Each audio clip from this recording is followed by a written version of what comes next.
Yeah, let's go. Oh yeah. So, how are you? I'm good. How are you doing, man? I'm good. Today's a special day, man. Is a special day. What's happening? Yeah, today we are launching the first episode officially in English. That's great. Oh yeah. Oh, what one second. Okay. What an honor. Man, how are you? I'm good. Yeah, man. Yeah. You are Marco. Marco from Cigar Masterclass. I'm Yeah. Marco from the Reason Dread. I'm doing a Reason lot of Dread stuff. is the band as It's well. the band. Yeah. And many other things that I was just talking to him and like devouring my burger. I do a couple of things. Yeah. Just a few things. Yeah. Just a few things when I have time.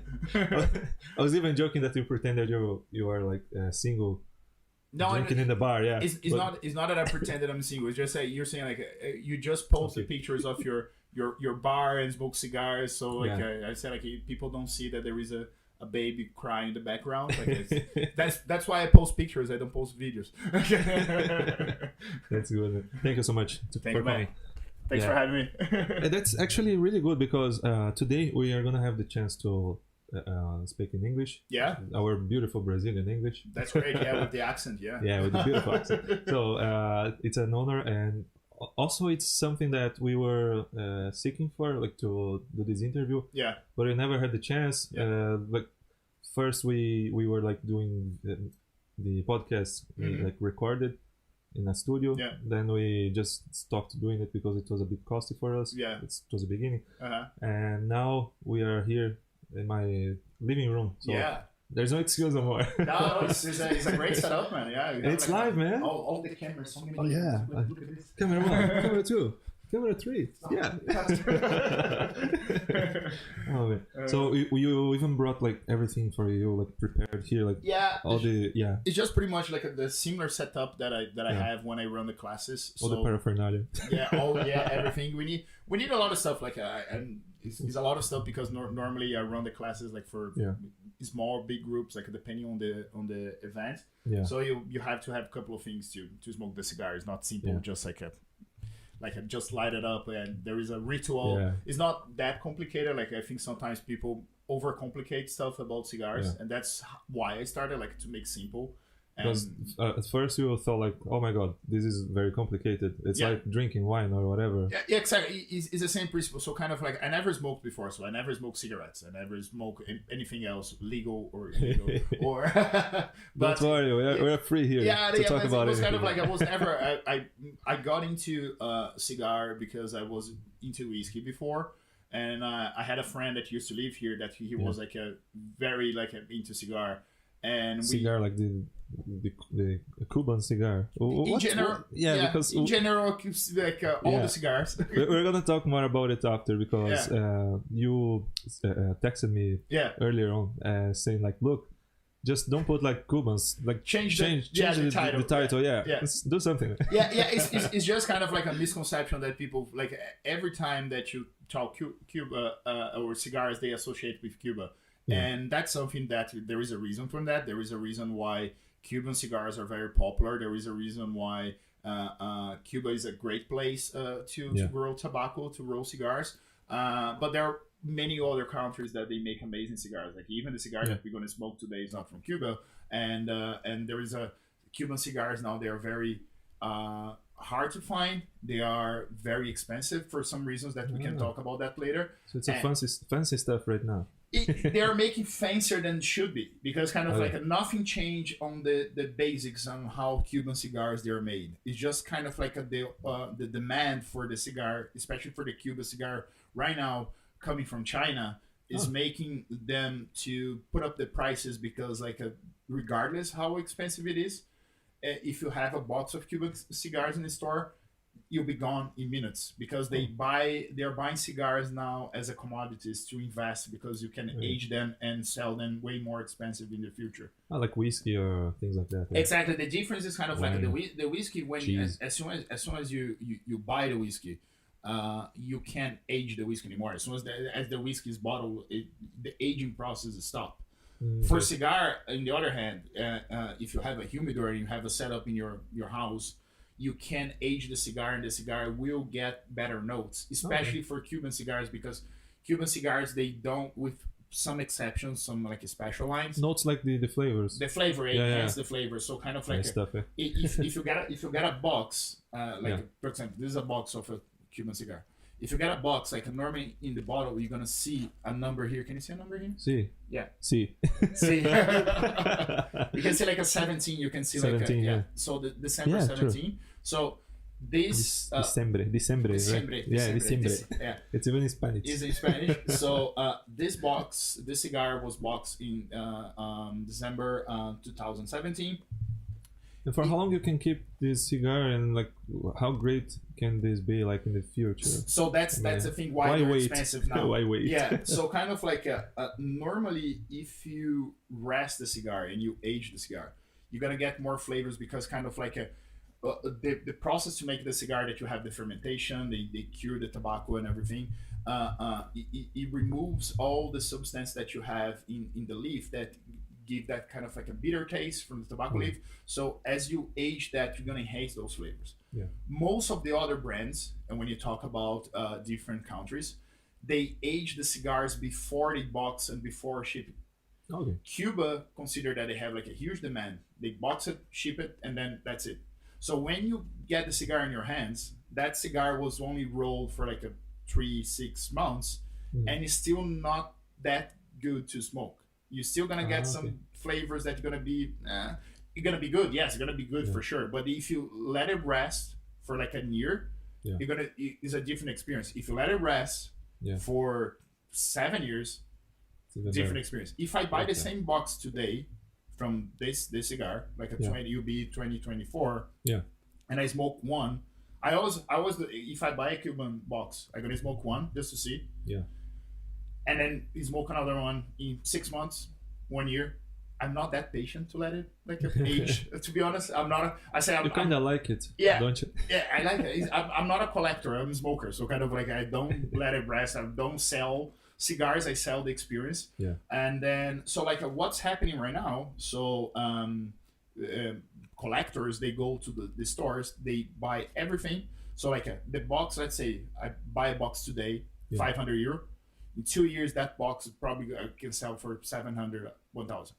In 2 years, depending on the cigar. So it's a great investment. There are a couple of like. Speaking of investment, like we like to talk about investment here. Yeah. Like, it's like how much percent per year you can value? It varies. Like it's what we're gonna kind of like change the price is based like was that a good year for the tobacco? Because the cigar is like wine. Like there's some years that kind of like the tobacco wasn't good.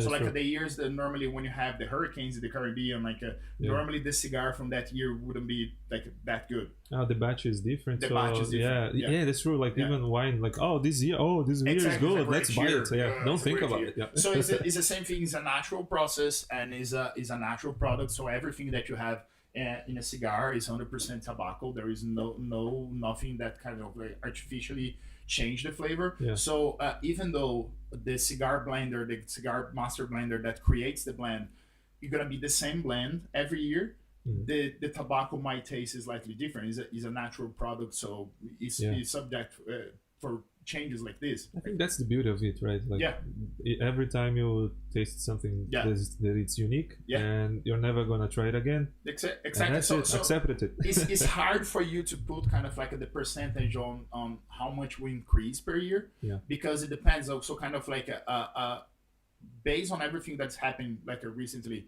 Habanos SA, that is the government company that owns like all the brands in Cuba. Okay. They are putting up the price, and then like in the last 2 years, I think the price went up like almost 6 times. Jesus. Because they are trying to match the prices to the same prices that they have in Hong Kong, that is the highest one.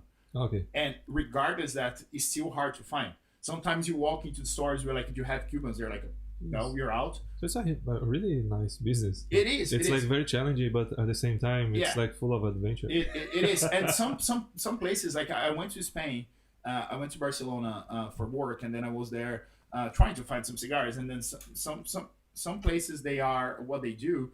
They go and you walk in. If you ask if there is any Cuban cigars, they're gonna say no.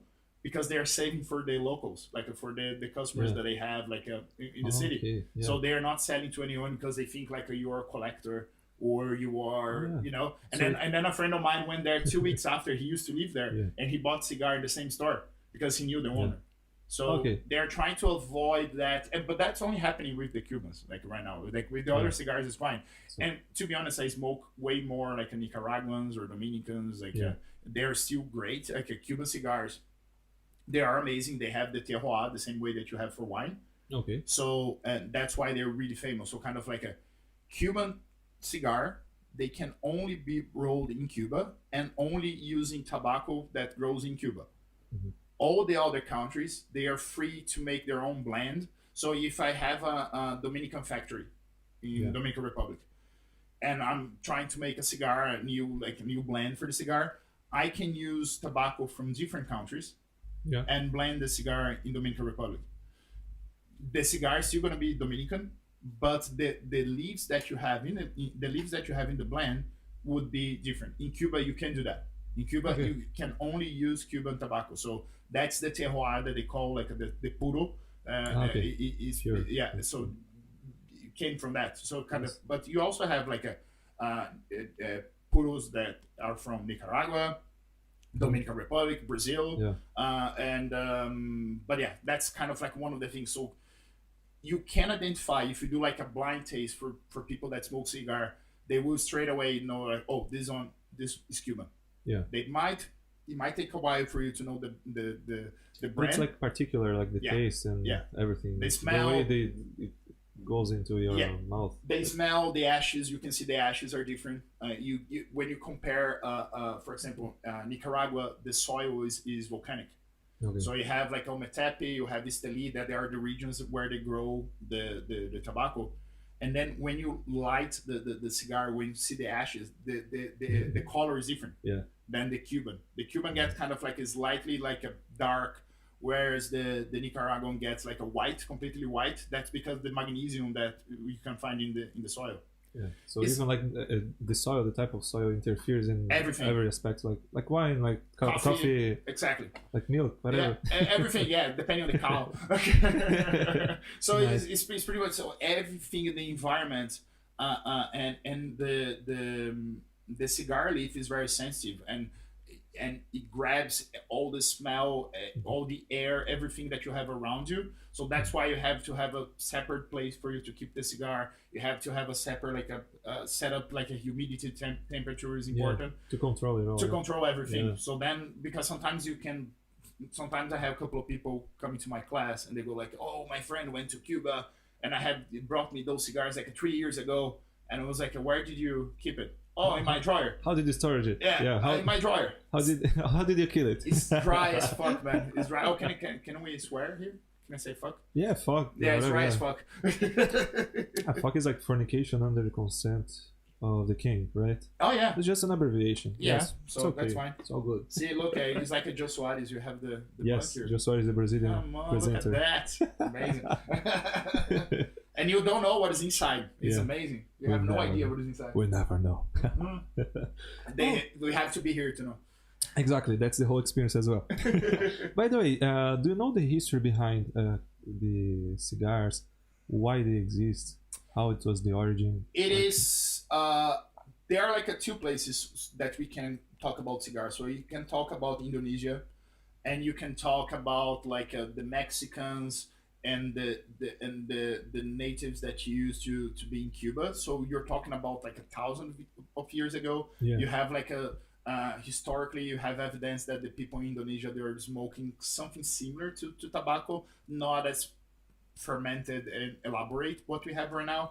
Because things change and they develop, and throughout time they evolve and they so it's hard to pinpoint exactly where the cigar that we smoke today was kind of like created, but we can tell for sure that it was perfected in Cuba, especially like based on the soil that they have and the Habano seed that's also grows there. Habano seed. Yeah, it's kind of like because everything interferes on the taste. So from the seed, from the tobacco seed, from the plant to the soil, to like the amount of rain that you have, you're gonna change the flavor.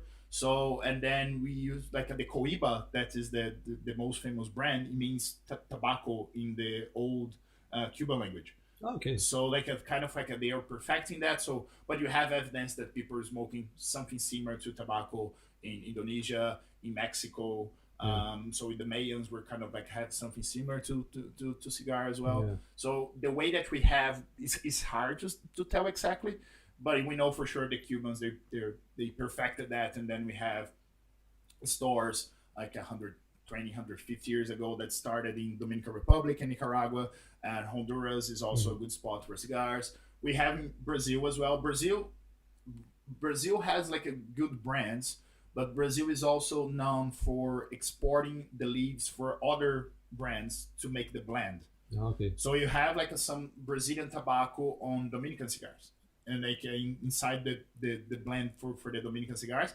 And we have some brands in Brazil that they also make the puro, that's 100% made in Brazil with Brazilian leaves. So the Mata Fina, it's kind of like a very famous like a cigar wrapper. That wrapper is the you have here. Oh yeah, just take it, man. Show here. So wrapper is the where here. Yeah. Here. Here. Yeah. So the wrapper is pretty much like the leaf that you see on the outside. That's the most beautiful. The wrappers are these kind of creamy. Yeah, it's the one that you can see from outside when you grab the cigar. It's the most beautiful one. Do I look like a cigar or not? You look like a cigar. Inverted cigar, yeah. You did that on purpose? No, that's actually I like this jacket. It's nice. You look like a cigar.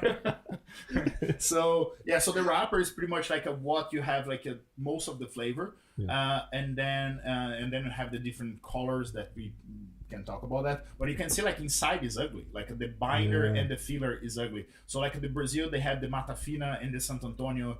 That is the wrapper that they sometimes they export that to different countries so they can make their own blend. But there are some good like a tobacco. There's some good like a cigar. Brazilian cigars. Yeah, they're decent ones. They're not very popular. But like when you go to Brazil, and I start smoking here, so like I've been living in Ireland for almost 13 years. It's gonna be 13 years this month. Jeez. And I start smoking and learning in here. So like when you go to Brazil, similar to Ireland, like the taxes there are crazy. I know. So everything that you buy that is imported like is expensive, and cigars is the same thing. Like cigars in Brazil, they're really expensive. Yeah. Because they take like the raw material, sand it as you explained. Yeah. And then it comes back like manufactured already. Yeah, so in this case, like for example, like in Brazil, you can import you can import the some brands already that the cigars already. You're gonna be already like in the box and everything. Yeah. You need kind of like a Anvisa authorization for every single brand. It's like similar to what to the HSE over here. Yeah, similar to the HSE. Yeah, the Anvisa is kind of like the Health and Safety Authority. Yeah, exactly. Over there, So they have to approve the brand there, every single brand that goes there. If I'm not wrong, even the size. If you have like a different cigar size, they have to approve that as well. Here in Ireland, if you're watching from Ireland, like Ireland is, and we know that tobacco and alcohol taxes here goes up every year. Yeah. So we have good stores, like we have like good stores in town. I normally don't buy cigar here, not because I don't like the stores. They're amazing. They have good selections. Like you have like some iconic stores here. It's just because kind of like they have to put up the price based on the Irish law. So like they are expensive. So most of the cigar people that I know here, they will have their humidor set up. The humidor is the box where you keep the cigar. So normally it's airtight, so you can control the humidity and the temperature. And normally they buy when they travel, because also you can't buy cigars online to be delivered in Ireland. The customs you're gonna seize them, and you're probably gonna have to pay a fee. Happened a couple of times with me. Yeah, really. A couple of times. How bad is that fee? Like, is I'm gonna tell the last one that I didn't pay, so I lost the cigar. So I had an order that was like €250, and the taxes was like 500. Okay, so but that doesn't make sense mathematically speaking. No, it doesn't, because kind of like they weight the cigar. Yeah. Probably with the box. I don't believe they it's like the tobacco, or like any type of tobacco, or not? Any type of tobacco. Yeah. Okay. Yeah. So any type of, if you buy, it's kind of like, I think cigars is they spot that easily, like because some countries that you buy in Europe, like if you buy from Switzerland, they have to write outside the box saying that's the cigar. Like they have good prices, but like they're gonna get straight away. Some countries they just say like they don't declare that, but most of the places they don't deliver to Ireland anymore. And for example, in Germany, that's probably the cheapest place for you to buy cigars in Europe right now. Germany is usually easy, like to buy things, and cheaper. Yeah. So the biggest store, the biggest cigar shop in Europe is in Hamburg, is in Germany. They have good prices. They have amazing selection for any type of cigar. But their new rule, they only ship cigars to Germany. So they don't ship cigars like international anymore to avoid those issues, especially in the European Union. So I think like they might ship that internationally to outside Europe because they have to comply with the regulations here. So so the only way for you can buy here, like you're still gonna find great cigars. As I said, the stores are amazing. You're gonna pay a little bit more for that. Instead of like paying like a 10 euros for a cigar, you might pay like a 25. But if you see like some old pictures, there used to be factories here for was it for cigars or for cigarettes? I think it might be for cigarettes. I'm not I don't think we had any cigar factories here. There are a couple of like tobacco factory. Tobacco, it could be just for the tobacco, for the one that they use to roll. There are a couple of countries in Europe that is illegal for you to roll cigars, and I didn't know that. I learned that because someone contacted me once to do an event in Monaco, and they want me to roll the cigar. So that's not what I do. I don't roll the cigar. That's the cigar master blender, like depending on the way that you do. Marco, look, you told me another story earlier on, but look, it's spicier, but. Yeah, whatever. Roll the cigar on the women's side, like the cuban. Then that's normally when you go to a factory, like there are a lot of women because of the temperature of their hands to handle and they're more like a delicate to roll the cigar. It's like sushi is the opposite, the other around. Like for men, it's better because of the temperature of their hands. So the cigar, there's a lot of like cigar rollers that a lot of women. And but that thing about like rolling in the tide, like that's but like then I just realized after that I was searching that researching like everything that is illegal to roll cigars. Can you go to jail? You could, it's literally illegal. And then other countries the same. You have you need a special license to do this.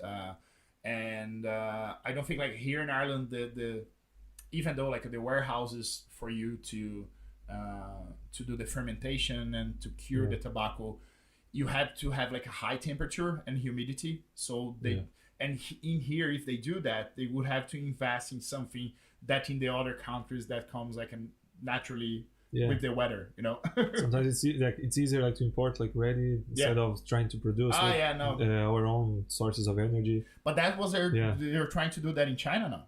So they are building their own like greenhouses to grow the tobacco in China, and they have like a Chinese cigars now. I mean, like China, anything is possible, man. Like anything is possible. Are they good? I haven't tried. I'm not sure. I would try just to see. Look, I don't know if they're good or not. It's like McDonald's or Coca-Cola, for example. They're not good. They're just the biggest. They just do the job. they do the job, They sell. But it kind of like there is a reason why most of the cigars they come from Central America. So like the biggest factories, they are Cuba, Nicaragua, Dominican Republic, and Honduras. You have Mexico. You have a couple of Mexican cigars, and it's pretty much like the weather, the soil, and then the amount of rain that you have. It's the same reason why the Bordeaux region is good for wine. the port wine that you have in Lisbon is the same thing, you know, like yeah, it's very regional, very specific. Yeah, it's very specific. Yeah, it's really good. Yeah. It's good. So, port wine with cigar, great pairing. Yeah, but do you see like a growth in this this area, this field right now? Yeah, because this industry, let's say, if you stop to think, you're going against health issues, and you know, like. And people are more conscious about, more aware of their health, and they want to be healthier, but at the same time you have people who just gave up and they just want to party and drink and do whatever the fuck they want. Yeah, no. I mean, I'm not an unhealthy guy. You can like there's a lot of people like show your biceps. Okay. Arnold Schwarzenegger is a big cigar smoker. Like, what are you gonna tell about him? Oh, that's true. Yeah. Cigar much more. So you have a lot of people. So kind of like I'm not saying that cigar is a healthy thing. Yeah. It's less unhealthy than a cigarette because you don't inhale, so you don't send that to your lungs. You just cigar is 100% about the taste. So you taste it with your tongue, not with your lungs. So like that's why kind of like, so it's less unhealthy than a cigarette because you're not gonna inhale. There is no chemicals on it. It's only the tobacco, the fermented tobacco. And there's a lot of like young people smoking right now because like cigar used to be associated with like an old man, like very rich. And one of the reasons why I started doing that, I wanted to make like a popular. I want to make like a easier for people to access the information. Yeah. And Thomas Shelby, right? Thomas Shelby. Yeah. Peaky Blinders. Yeah.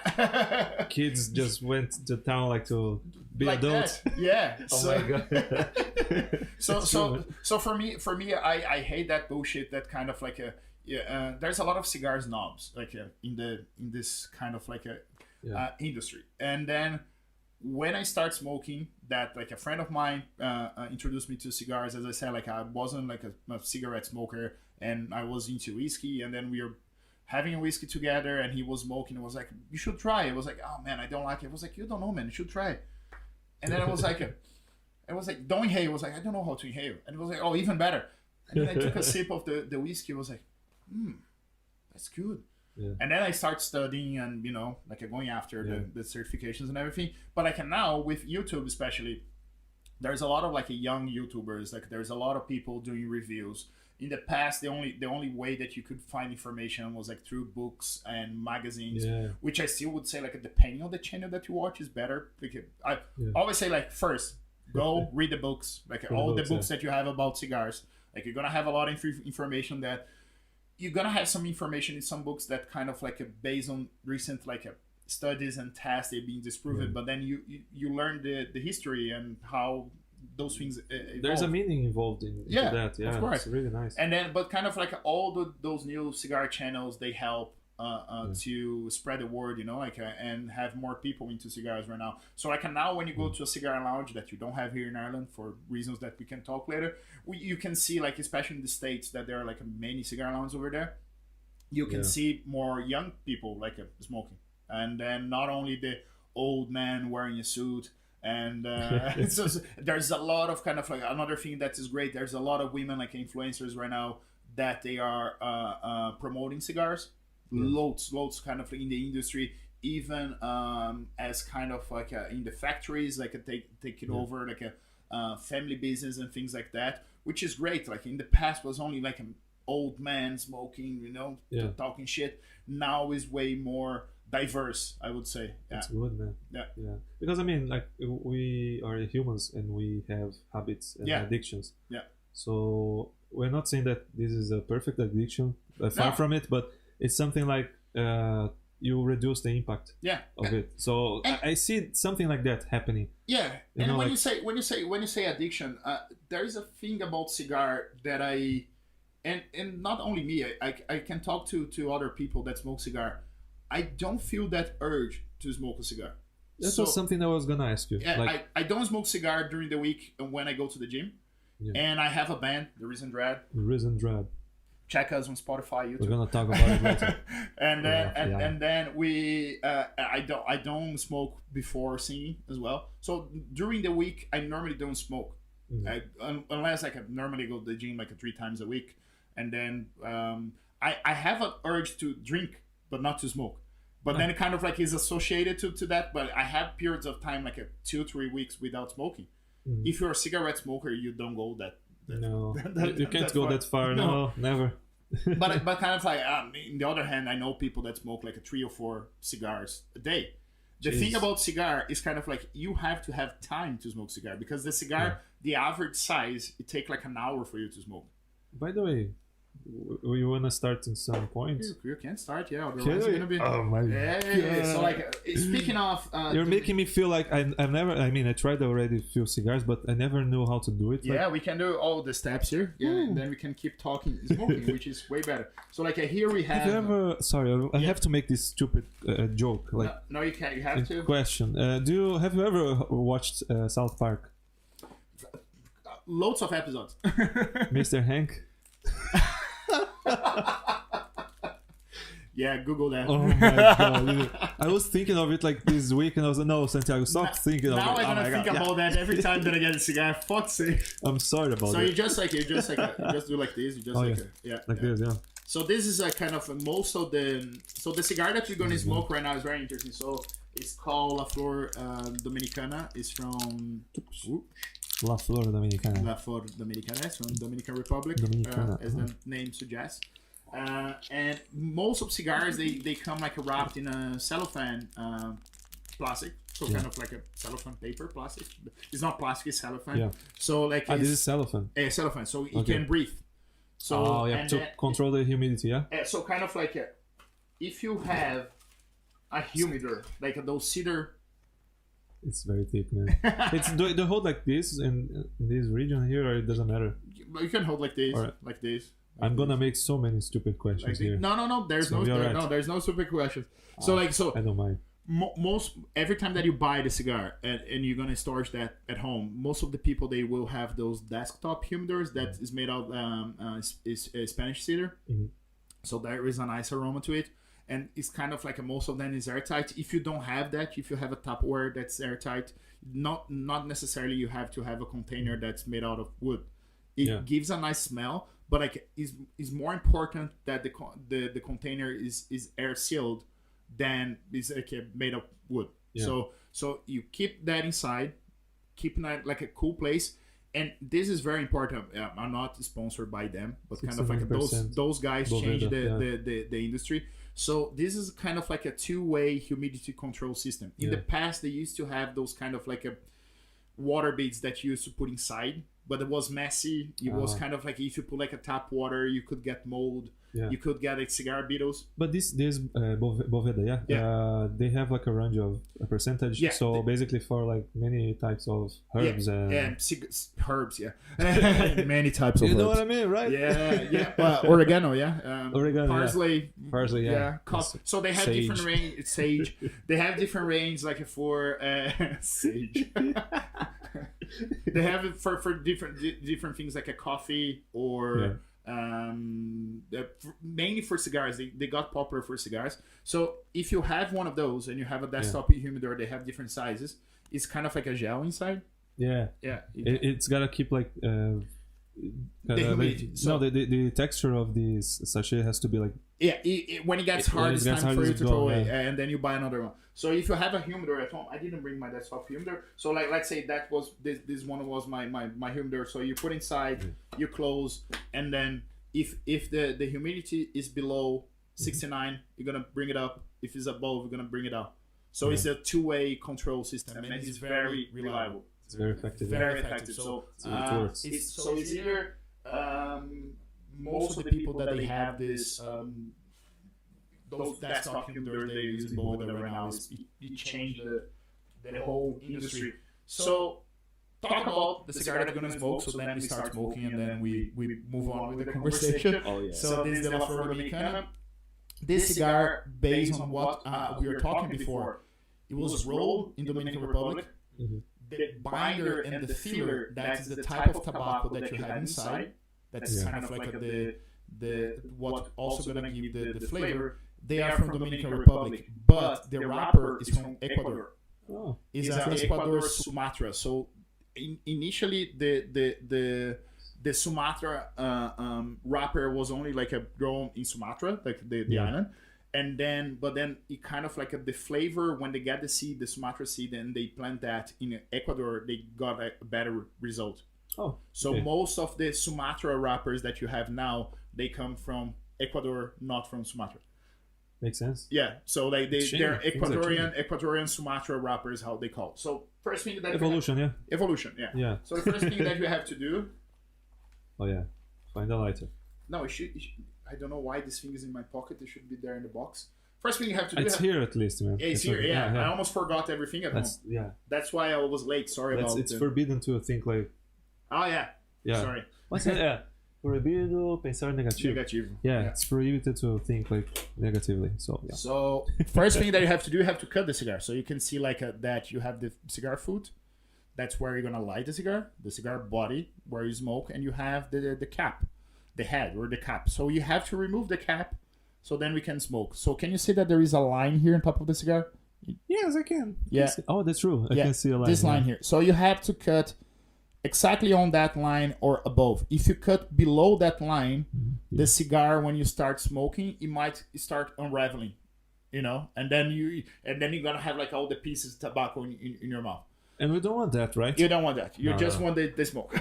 So there are different ways that you can cut the cigar. You can cut with this is the most traditional way. This is a fancy one, but you don't need one of those. You can have a different one that's a double guillotine. Can you see?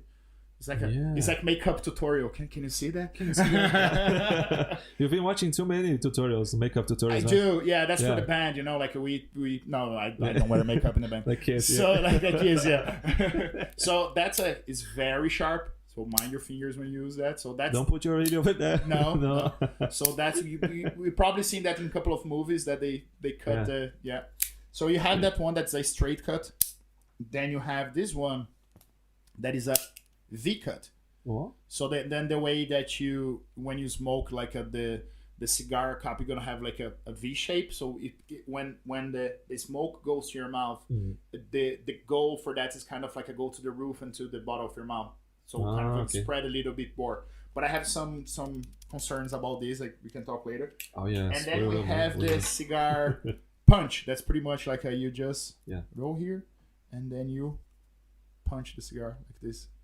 This one is easier to carry with you. You can put like as a keychain, Yeah, that's true. This one, really practical. This one is you can cheat a little bit because like you don't have to kind of like keep looking at the line here because you can't go any further. Can you see that it stops here? So this one you can cut with your eyes closed. This one requires it, and this one as well. So they call this the perfect cutter because like same thing. You put it here, and then you just cut like a really really sharp. Which one you want to try? You tell me. What's the difference? In the end, you're all gonna smoke. My problem with the V cut, and my problem with the punch, you're still gonna have an area on top of the cigar that you wouldn't be cut. So kind of like as you start smoking, all the heat and all the oils and everything, they're gonna build up around here and might start tasting weird. Okay, it's gonna be like gooey or something. Yeah, kind of because you're gonna stay here, like when you do a V cut, when you do like a straight cut, actually, you're gonna be. Look at this. I'll be able to see that. Oh, that's my finger. Oh no, you're gonna decapitate Mr. Hank. See? Yeah. And I just remove the cap. It's just a little bit. If you're in doubt, just cut less than you think, because then you can cut more, and then you have to see if you have enough airflow. So if you can feel we call this like a cold draw, and then sometimes you can start feeling. You got a little bit of tobacco. It's strong. You can start feeling like some of the flavor. Yeah, it was a little bit of the tobacco here. And how strong is this one? Because it says it's ligero. It's like light. No. That's the meaning in Spanish. But like a ligero is the part of the tobacco plant that's on the top. So if you've ever seen a tobacco plant, you have like a different parts, and ligero is on the top. So you get more sunlight. And this one is a kind of like a medium, like is not that strong. And but like let's cut. You wanna cut? You wanna try? Yes. So like, see, just look at the maybe here. Yeah. Never sure. And then go like a really sharp cut.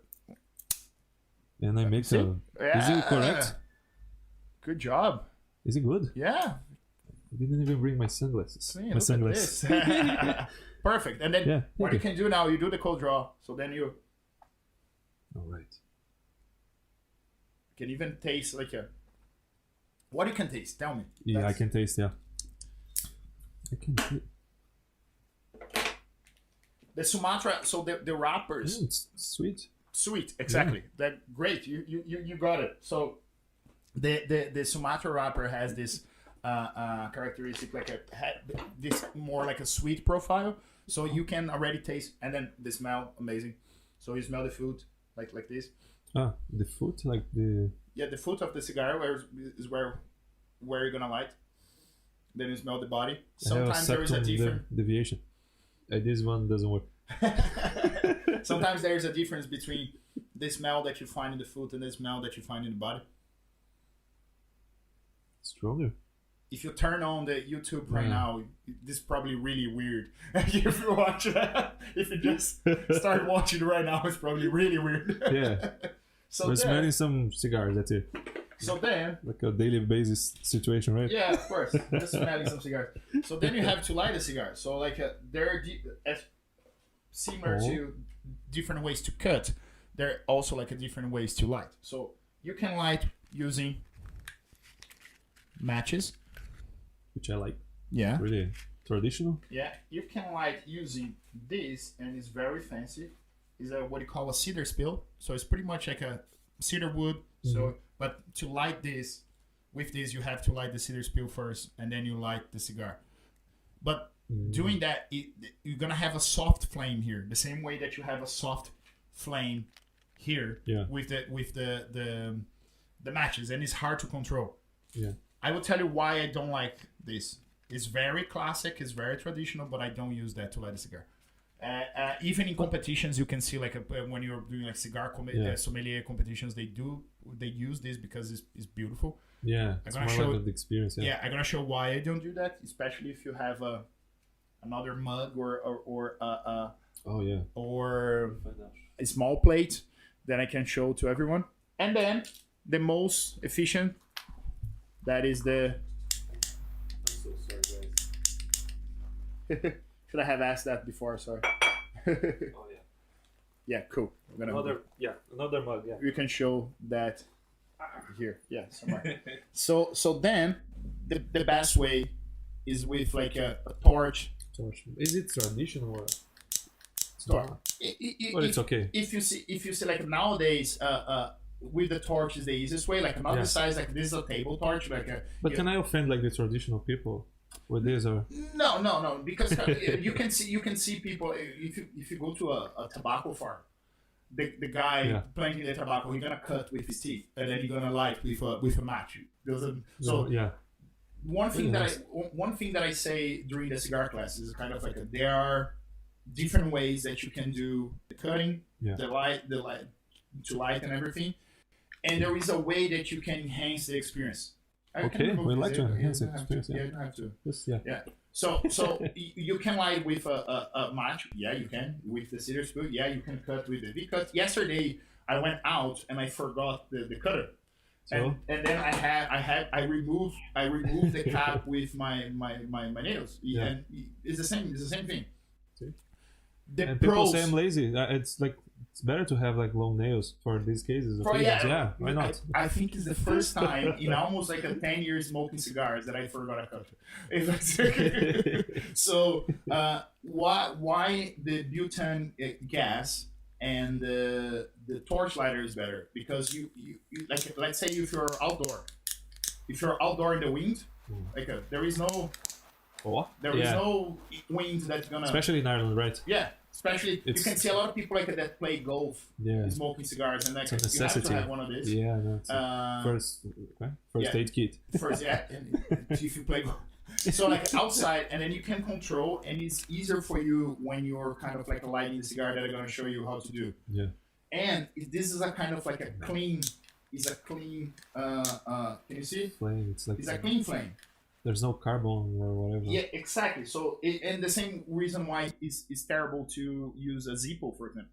Mm-hmm. Zippo is beautiful, but you can change the cartridge that you have inside from the kerosene one. I have one Zippo at home, but I removed the original one and I put another one that I can actually put like the butane gas instead. Because like the Zippo, there are ways.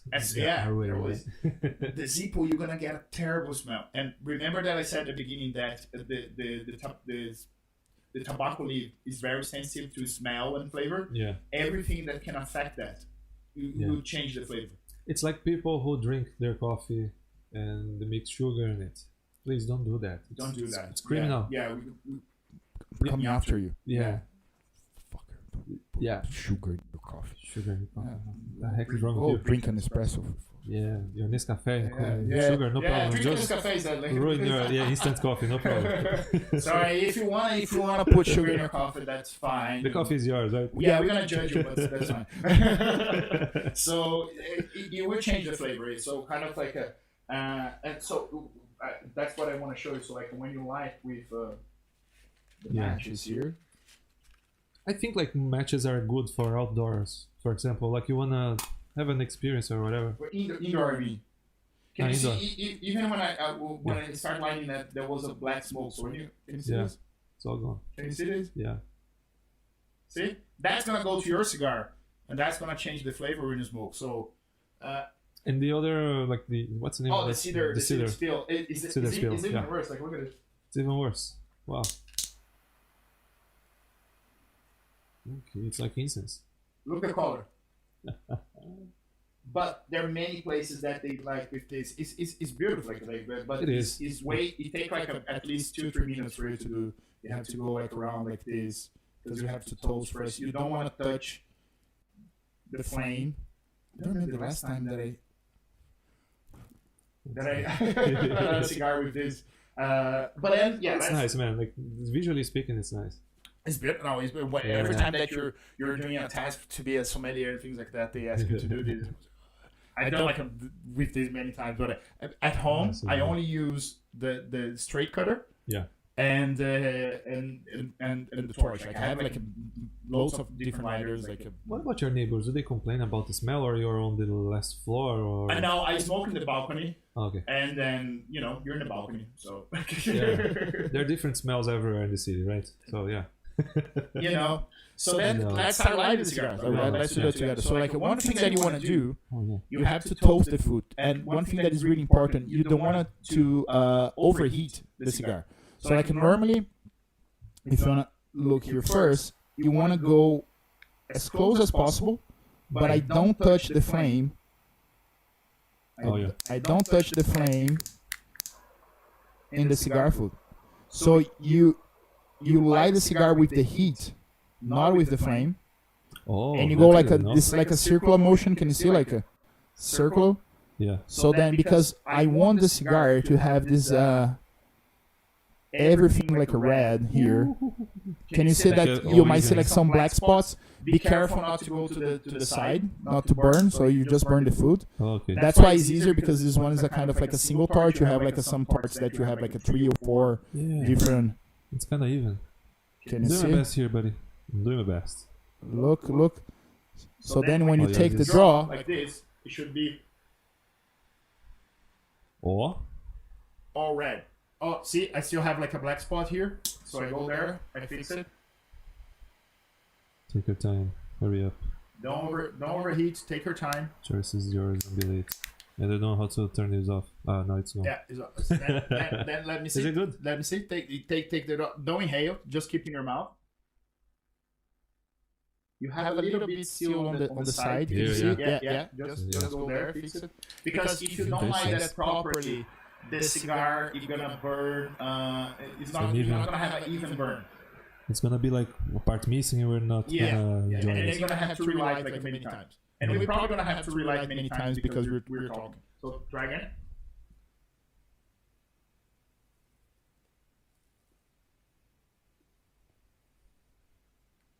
Hold a little bit and release. Yeah. Sweet, isn't it? Oh, that's nice. I'm not fond of like tobacco, but this one here is fine. Once in a while. This one. I can normally every time that I do that I run my beginners class, I try to get a cigar that's not gonna be too strong because it's gonna be the first time. I always like to use a premium cigar, things like that. And then when I do like the class for like a more advanced cigar smokers, then I can see. Yeah, look at him, you gangster. Gangster. So you go like that. So you take the draw.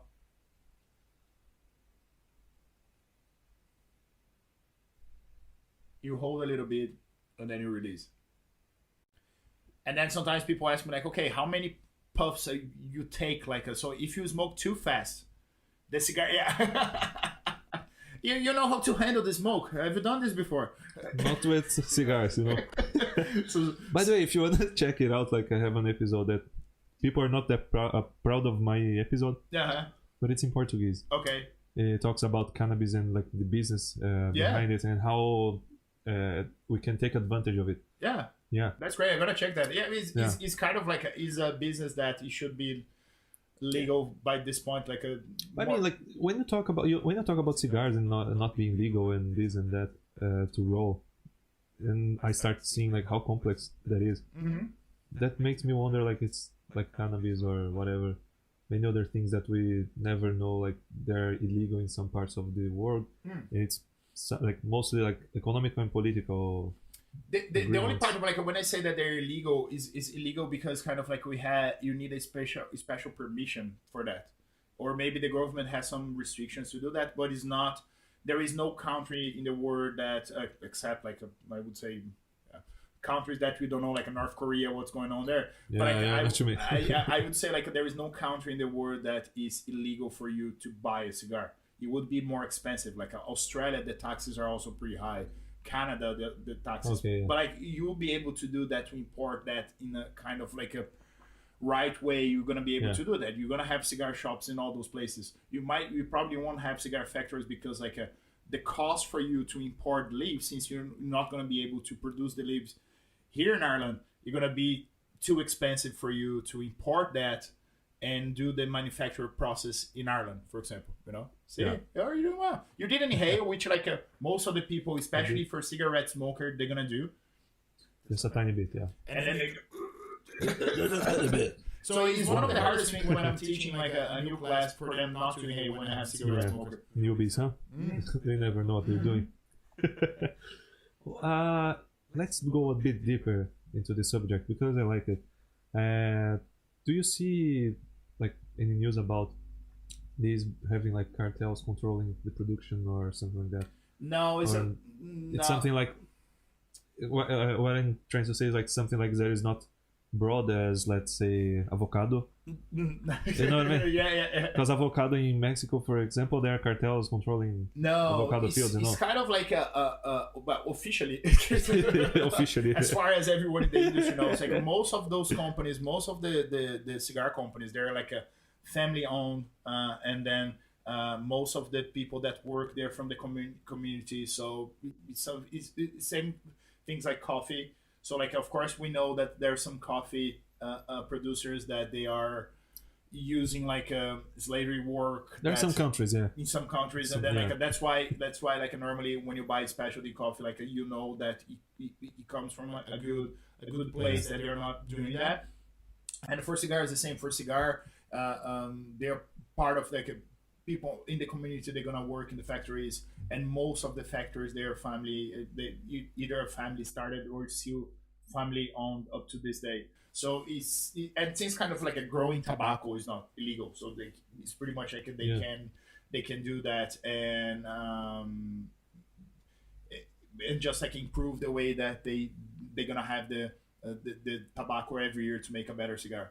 Yeah, because it's something like that is specialized in taste, and it's not anything right like you price the lowest you can to have profit. No, this is quality. It's something else. No. Yeah, when you pay for the cigar, and then I can say like if you want to start smoking cigars, and then you can find cigars from €10 to 1,000 one cigar, 3,000, 4,000 one cigar. You're gonna depend like how old. What? Yeah.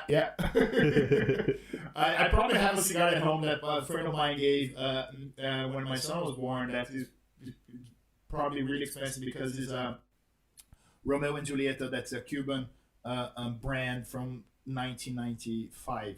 Oh. I haven't smoked yet. I probably will this week, and before the tour, yeah. Nice. So kind of like it depends like how age and then the product that you have. But the reason why I was telling at the beginning that there is no like a reason that you can justify why the Cuban cigars are so expensive right now. There was nothing changed in the process, in the blend. Yeah. It's just kind of like the market, you know? Like people's it's the same. Yeah. I like them, I love them, but it's probably like a 20-30% of the cigars that I have right now. Yeah. In my humidor. It's so nice, man. And like, speaking about, you said about the tour and the band. You have a band. Yeah. What kind of band? So I have a band called The Reason Dread. The Reason Dread is a kind of melodic death metal or groove metal, depending on the song, I would say. We started in 2019. So a Brazilian started a band, William, and with Colum, that was the drummer who left last year. So they started a band 2019. I joined them, and then we found Matt. That's the bassist, that's Irish. And then 2019, we recorded EP, 3 songs. We are about to go on tour. And then what happened 2020? Bam. COVID. So thanks, COVID. Yeah, thanks for your fucking asshole. It gave me a chance like to study, you know, like really, at least something good. Yeah. So our tour, we had a European tour scheduled for that month, and then it was canceled like 2 weeks before our tour. And then COVID 2020 gone, 2021 almost gone. So then during that time, one thing that was good, we recorded our album, The Night Hag. This album here. It's a concept album that all the tracks are about mental illness. Yeah. And then we got like a really good things on that album, like Andrés Kisser from Sepultura, the guitarist from Sepultura, recorded a solo on that album. No way. From our first. Thank you, André. Yeah, thanks, André. Many kissers. A lot of kissers. O beijador. So Andrés Kisser recorded that solo for us. My good friend and amazing conductor, Renato Zanuto, he has an orchestra in Brazil. He also did like orchestra arrangements in one of the songs. He's a great name over there, like in the music scenario. Oh, Renato Zanuto is he worked with a lot of different musicians. Like he recorded the last 3 Sepultura albums. He recorded the orchestra arrangements for that as well. Yeah. So that's why, and he plays in Andreas' solo band called Kisser Clan, and he was the guy who talked to Andreas. So Andreas recorded for us. By the way, he didn't charge. It's one of the things that people ask us when we have interview with the band, like how much Andreas charged. Nothing, 0. Yeah. And I met him last year, and I played with him in Brazil in a rehearsal for the charity event that he does to celebrate his late wife that she died like 2 years ago. So he does like this charity event, and then there's a lot of artists, man. I met Dinheiro Preto, I met Lobão, I met Serginho Groisman. Great Brazilian names, Brazilian artists, Great, and then I played with him. So Andrés Kisser recorded. So 2022, when the album was out, we did a European tour with Vader and Marduk. That if you guys are into metal, you know Vader and Marduk are 2 big bands. So we tour in Europe for like 10 dates, and then in the same year. That was my childhood dream. We play at Wacken. Wacken is the biggest metal festival in the world. Wacken, hello Wacken. Wacken. So alles gut.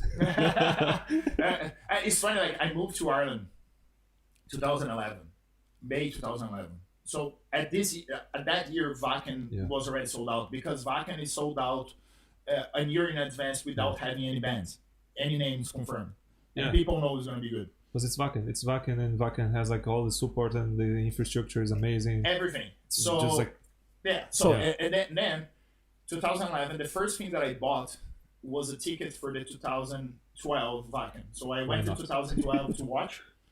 10 years later, I come back to play. that's for me. Like, if you watch an interview, if you read an interview that the people used to ask me, where is your kind of like a dream concert? I always gonna say Wacken, and we play at Wacken, and then we are promoting the new album. And then last year, our drummer and the founder of the band left. So Colin left. He left in a good, like, we still talk, we're still friends, but he moved to Canada, like to work and to study there. Yeah. So he moved to Canada, and man, Ireland is a small place, and it's hard to find a drummer. Don't tell me. It's hard to find anything, man. Like, and it's hard to find a drummer who plays metal. And then a good drummer. It's not only that. Like, we had a couple of auditions with different drummers, but they're not committing the same way that we are. What's the name? Like the double. The double bass. Yeah. It's hard. It's fast. Like, it's very technical the way that we play. It's something that many drummers they're still like, oh, I don't play like double bass because this or that, and I admire people who can do it. And play well, and keep playing well, yeah.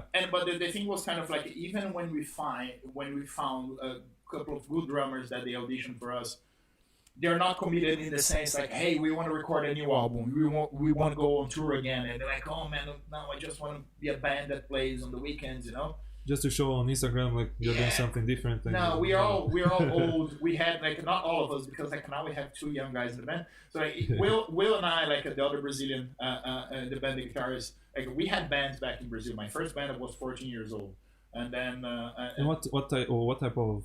It was metal or? No, my first band was a Guns N' Roses cover. Yeah, why not? and then I had a band in Brazil that we played for a while. And that we writing like our original songs, and the reason that we also I write the lyrics. So you're the singer. I'm the singer, yeah. And then don't worry, he's gonna give us some sort of So Will and I, we had bands before, so we're not wasting time anymore. Like, you want to try to do something that's gonna work. Yeah. So then we spent like last year. We didn't find a drummer, but like we spent last year writing new songs. So we pretty much have material for the next album. Yeah. We already signed our contract with a new label that no one knows that. That's the first time that we're talking about that. We're gonna announce that in a couple of weeks. See, here on Setcast, firsthand, man. So we signed a contract with a new label. So we're gonna record the new album this year, and then this year we found a new drummer. Marcos, like, he just arrived, so you have Marco and Marcos, you have to call him another name because it's confusing now. So he arrived in Ireland like 6-7 months, and then he went to play, and then he's really good. He's from Manaus. He's from from the jungle boy. Jungle boy. And then now we're going on tour. So Saturday, so today is 4th, so Saturday on the 11th, we're gonna do a South American tour. We're gonna play Medellin, Bogota, Santiago, couple of gigs in Buenos Aires, Santiago, couple of gigs in Buenos Aires, and then we're gonna play 4 gigs in Brazil. So so the band is back. And you're gonna meet old friends, make new friends, perhaps. Like, you're going to Brazil, right? Yeah, I'm going to Brazil. So we're gonna play in São Paulo. So there's a lot of friends that they're going to that gig. I hope. Buy the tickets. Buy the tickets. Buy the tickets. Yeah, come on. Andres Kisser, show up. Andres Kisser, he's in the farewell tour right now with Sepultura. Oh yeah. I know he's not gonna be playing, so Andres, if you want to show up to play with us, play White Night with us. So and then we're probably gonna play in Campinas, that's just beside my city. I'm from Americana. 1 hour by car from São Paulo, yeah. Yeah. So and then we're gonna play in a festival in Santander as well. So it's gonna be good. Not many Irish metal bands play in South America. I think probably like 2 or 3 Irish metal bands ever tour in South America. I know Gamma Bomb. You know Gamma Bomb? Gamma Bomb, yeah. Great band. I think Primordial, they might have toured in South America. Primordial, that's probably like the most popular metal band I know for sure they did. But yeah, we're like really excited for this. It's gonna be great. Can't wait. So South American metal fans, they're crazy. We are super crazy. We just put all the energy into that, and like football, like whatever, like we like it. And the thing is, I was thinking, how do you keep this up, like the band going on? Because who invests in the band? Who finances it? Us. Of course, kind of like there are a couple of things that you need help. Like we have a manager that kind of like is looking to find the deals for us, like the album. So like the album, we have a deal with the album right now. So it's pretty much like it's a different type of investment that you're gonna have in the album. And the tour, you need an initial investment for the tour. But then you're gonna have like a door deal, like that you make money. You're gonna sell merch that you're gonna make money, and you're promoting yourself. So like on that tour that we had with Vader and Marduk, like pretty much like the money that we made was selling merch, but that was kind of like to put on our CV to say like, hey, we are serious here, you know, like then it's easier for us like to get a better deals right now. But I mean, Wacken, man, come on, Wacken was we want to go back there. Like so many festivals that we want to play. But is the most challenging thing is to find time, because like all of us, we still work, we still have kind of like a weekly jobs that we have to keep. So like come on, the man is a father. Come on. That too. And Will has 2 kids, man. Kids, wife. I mean, it's cats. It's part of the combo. I mean, many artists have like this same life. I mean, this family life. It's beautiful stuff. You have to have it. All of the guys, man. You can see like during the tour. And it was funny, like at some point I was like, fuck, I'm touring with Vader. And I was looking at the guys and like they were calling the family in the backstage and everything. And doing it different. During the tour here in Europe, I was working because it was the time that everyone was still like working from home. So I was working from the backstage. I was working from the tour van that we had. Oh, you look good. So I was still working. So like, right now I want, because like we're going to be a different time zone. It's not gonna work. I just got a new job, started a new job, like so I'm taking like a holidays to do this. But but that's the thing. It's kind of like every time that you invest in a hobby, sometimes you're gonna start becoming like a profitable. So when I start smoking cigars, I never thought that I would at some point make money with that. I think it's kind of natural. Like you start a hobby and then you really love it and you are into it. You don't mind going to bed later because you're studying about it.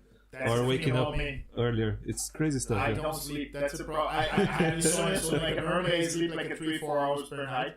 Yeah. And I can function the other day. So like last night I slept like I don't know 4 hours, and I'm okay. Like my body adjusts. Maybe I will pay the price at some point. Maybe not. I'm 18 years old and look how much. I look like I'm 30. Yeah, but every new thing that I try to do, I put a lot of dedication on it. So like this? Yeah. So wait a second. I'm just gonna put the other camera. Yeah. One thing. When you tap the ashes, and it's good to show. I'm feeling kind of dizzy. I like it. The cigar wrapper is very fragile, so kind of like any kind of heat that you do, you might crack, and then you're gonna start unraveling. So when you tap the ashes, like the easiest way to do is just like put like this, and then you roll. Okay. Because like normally people just go there and hit the like animals. Yeah. Don't do that, kids. Yeah. Perfect. Yeah. So then they're civilized animals. So then it's feeling like every new thing that I try to do, I like to put a lot of dedication on that, and I kind of like I'm by professional, I'm a trainer, and then I used to be a teacher back in Brazil, and like I've been working tech companies here as a training lead now, and that brought you something like some sort of skills for, let's say, the band or the cigar. Exactly. Yeah. You kind of like, I know a lot of people that they have a lot of knowledge about cigar, but it's different when you have the knowledge, when you can transmit that knowledge. Like when you know how to train someone, how to teach someone. So that will for me, like, and then I start studying, I start like taking the courses and everything. And it was the same thing for the cocktails that I'm doing right now. It was the same thing for the cocktails, the coffee, whatever. What else? I mean, it's just we have time, man. It's okay. I started with whiskey, and then I went into cigars, and then it's pretty much like I can't get another hobby. I don't have room in my house for anything else. Same other. We can make money out of hobbies like this. Yeah. See, you can. Those degrading hobbies. But then it was funny how it started. I used to work for Airbnb, the company here in Ireland. I worked there for almost 7 years, and Airbnb. You met Shai over there or not? Yeah, I met Shai over there. So Shai was the chef there. Shai. Hi, Shai. No, because Shai.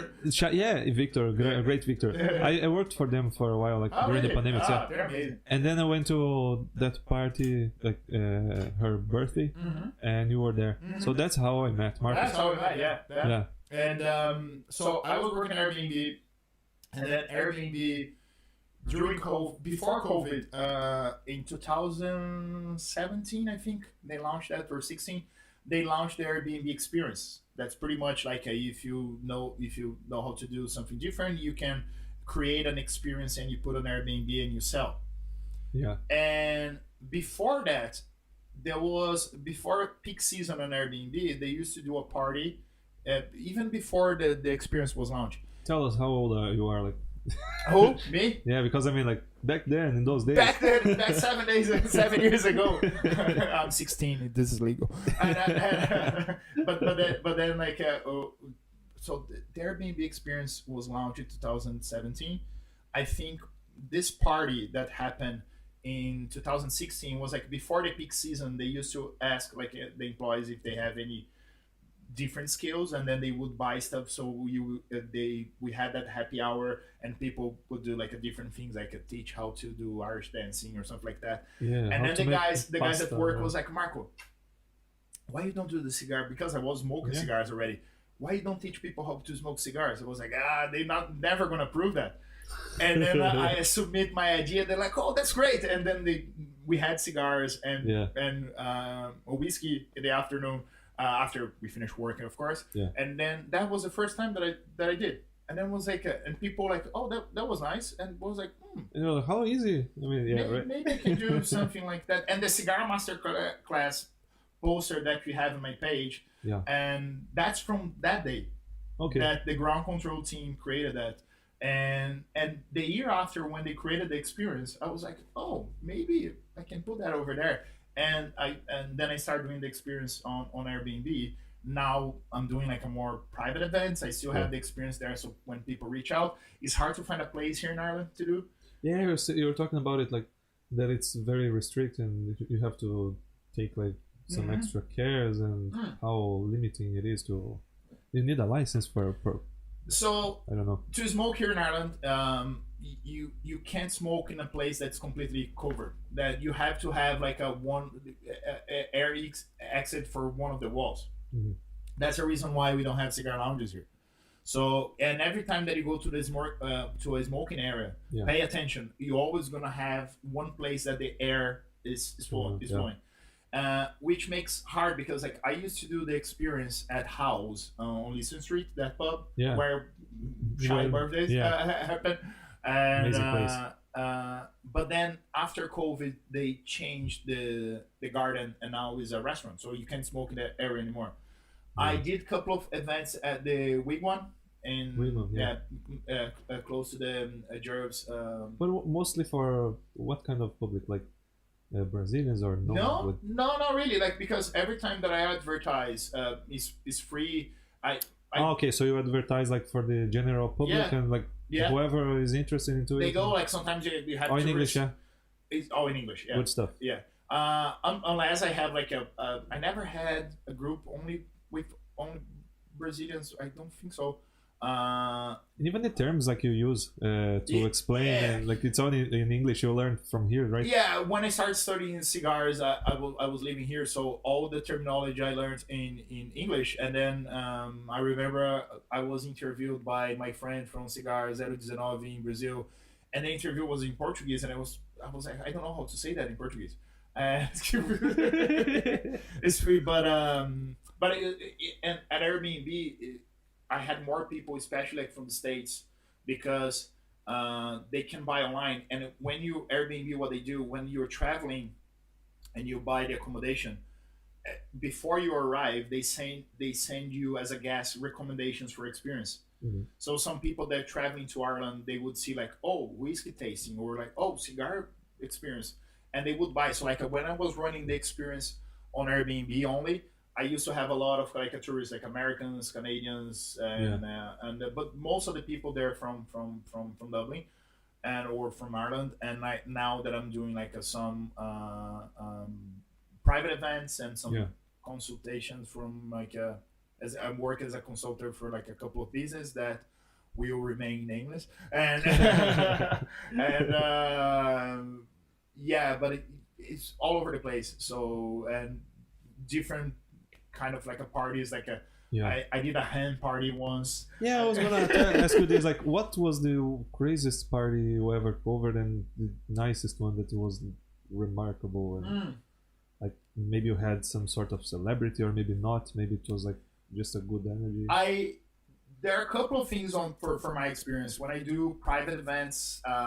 Normally, I sometimes I don't even post pictures because like I want to respect the it's something discreet and it's an experience. You don't have to just expose everything you do. No, I normally every time that I do a private event, and sometimes I take a picture from the setup and everything. I want to keep that privately. Like the first kiss, we don't like require. I don't know nowadays, but we didn't used to take pictures or whatever. We didn't have technology for that, I guess. I don't know. But I think kind of like there are a couple of classes that I think like the first one that I did in Airbnb that I was with friends.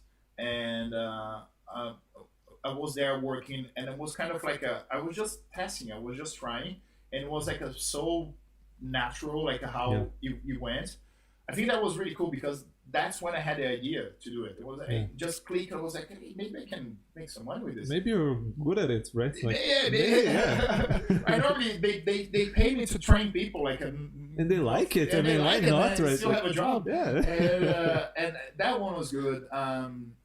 I did one in Ireland, like again, not disclosing anything, but I did one in Ireland inside a wine cellar, and that was really amazing. It was a private house, and then the owner had a wine cellar, countryside, big collection, and he was so nice. Like his wife, so welcoming, like, and it was like just for a group of friends. That was amazing. Like we had a great selection of wine. Yeah. Like, I like countryside people. Oh yeah, thanks, nice. Countryside people. You're nice. You're the best. And yeah, but there are many. Like there are a couple. Like every time that I do, that I have a class that is a stag party, for example, like that you have the guys is it's a bit crazy because at some point they don't care anymore, and I had to adjust. I don't have one format for the class. I always adjust based on the audience, and then that's something that as a trainer you would learn that to read the room and adjust everything for the audience. So after audience, you have to establish the rapport, the correct one. So yeah, it's really sometimes like really interesting. I was hired for a bachelor party or stag party, how we call it here in Ireland, once in the countryside, and one of the guests, he had a contact in a hotel, and then we spoke in a really nice area, but kind of they were drinking 3 hours before that, and then they joined the class, and then if I go step by step how I normally do, they will be bored as fuck. It's pointless. So at some point they're happy already, right? Yeah, they're already cut. They already the cigar. They lit the cigar already, and they're drinking. At some point, they're just there as a facilitator, as a MC for the whole thing. And there are a couple of like good stories, but it's a very interesting, like when you can go and meet like new people, new environments, and you can learn that there are realities that you weren't inserted before, and you kind of consider like, okay, so maybe this environment, this kind of people, this is what I want to like approach and get into in contact. Yeah, exactly. No, it's nice, and then you can you have different contacts that you can create something new. Like you keep in touch with those people, some of those people. Some of them, a lot of people when they go to my class, what happened? They want to start smoking cigars, and then they ask me to help them to set up the humidor, and then sometimes like they send me pictures like when they buy everything, or they're traveling and they are in a shop and they don't know what cigar to buy. They really rely on you. Yeah, it's kind of like really that's what I keep in touch. So like some people they really get into cigar after that. Some people they just do like a once and then they don't like, and you know, my goal is pretty much like this. Sometimes I have people come to the class and they're like, "Oh, I smoked cigar before, but it was bad. It wasn't a wedding." And then sometimes like they buy those machine-made cigars, or like a crab cigars, and they smoke. Sometimes they smoke a cigar that is too dry, or like it was kept like in bad condition. So when you're gonna smoke that, you're not gonna like. Yeah. So the goal from my experience, regardless what type of experience you're gonna do, I want you to provide the best cigar, and you're gonna learn how to cut that in a nice way and how to smoke that in a nice way. If you still don't like that because you don't like cigar, and that's fine, you know, like it's not that you're gonna. You don't have to like it, right? You don't have to. Like, it's not that you're gonna go to my class and you're gonna come back and buy 500 cigars and start smoking every day. Yeah, when you have to relight the cigar. Oh yeah, good stuff. Yeah, I like because it. I'm learning. as I said, like we were talking, so you have to relight the cigar. So then you're gonna tap the ashes here, the way that we learned, and then you're gonna do exactly the same. Mine is like. No, you still have a little bit. Mine is like. Canoeing. That's how we call this canoeing. When you one side is burning more. I did it made it on purpose so it could show what not to do. So when the canoeing happens, is the only time that you're gonna instead of relighting like this, you have to go to the side and touch that part that is not from even inside out or like this. Like this. Let me show you. Oh yeah, sure. I'm gonna hold you here in the band because you're smoking. So I go. Show me how you do that trick. This here. By the way, we have Victor. You know Victor. Yeah. Victor is here. Like. Hi Victor. Podcast. Hi Victor. Hi Victor. Are we gonna? Oh, we're gonna. I'm gonna smoke tomorrow with Victor Shai. Oh yeah. Yeah. Oh, that's nice. Yeah. Great company. Great cigar. Don't know where we're going yet, Victor, but we're going to smoke tomorrow together. That's it. Man. It's all sorted, Victor. Don't worry. Yeah, no, he just joined to remind me that we're going to smoke tomorrow. So then, can you see now that's kind of like is an even burn? Yeah. So once I fix that, since we have to relight the cigar, we go back then. Oh yeah. And you do. Now you have an even flow. Yeah. Even flow. We like rock and roll here. Yeah, we do like rock and roll. Oh yeah, we do. Yeah, of course. Yeah. I mean, any type of rock and roll. It's universal. And then see if gracias. See if gracias el presidente. Do I have to like just do the trick again? Yeah, it starts smoking a little bit, so you're gonna burn all the inside as well, and then like in maybe 1-2 minutes, then you do, because then you're gonna be even, because like right now we're still burning inside because we just on the side we just burned the wrapper because it's kind of thick, you know. Like, it's not like cigarettes or no substances. And you should be able to taste the difference every third of the cigar. Really? Yeah.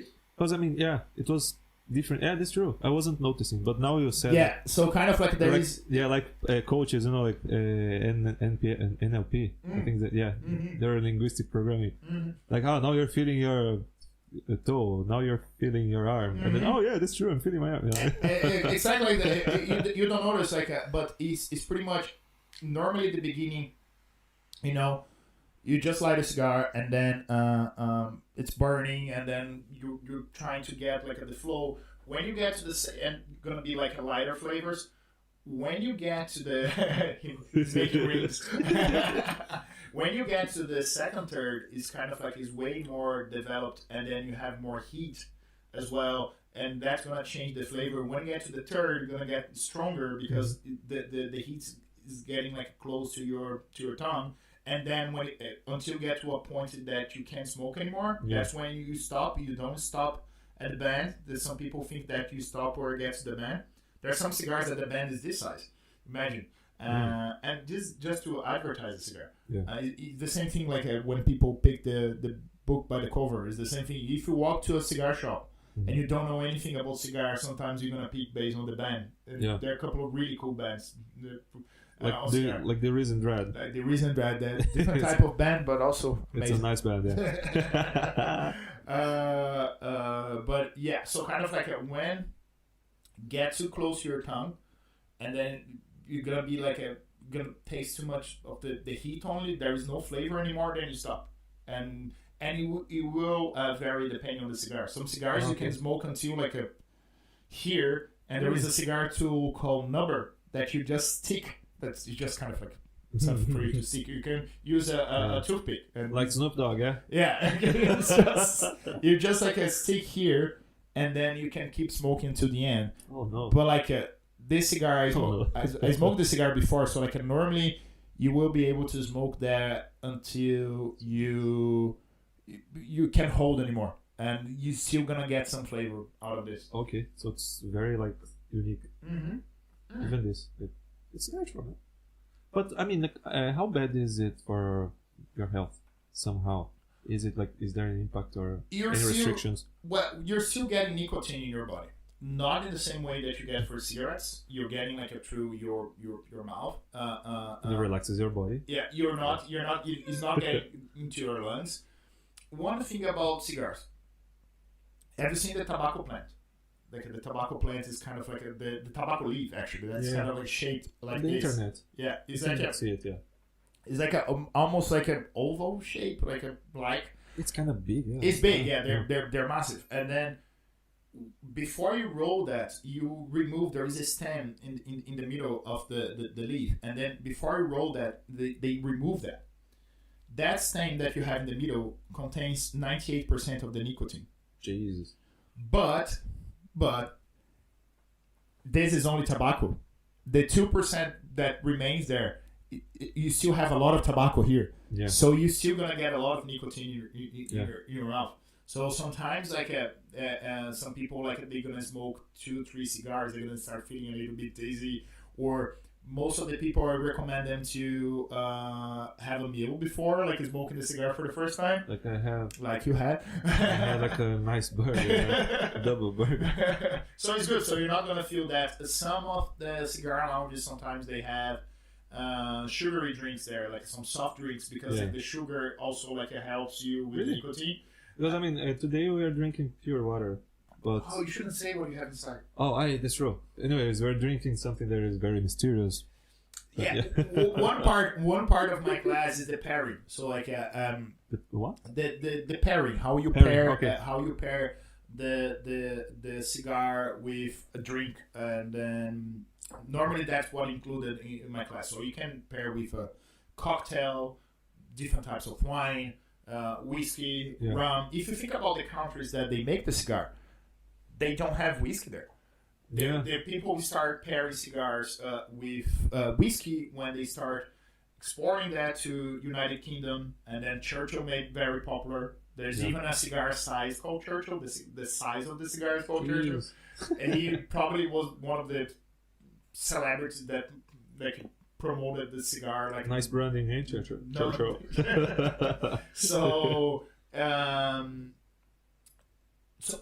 So people start pairing the cigar with whiskey when it started becoming popular in the UK.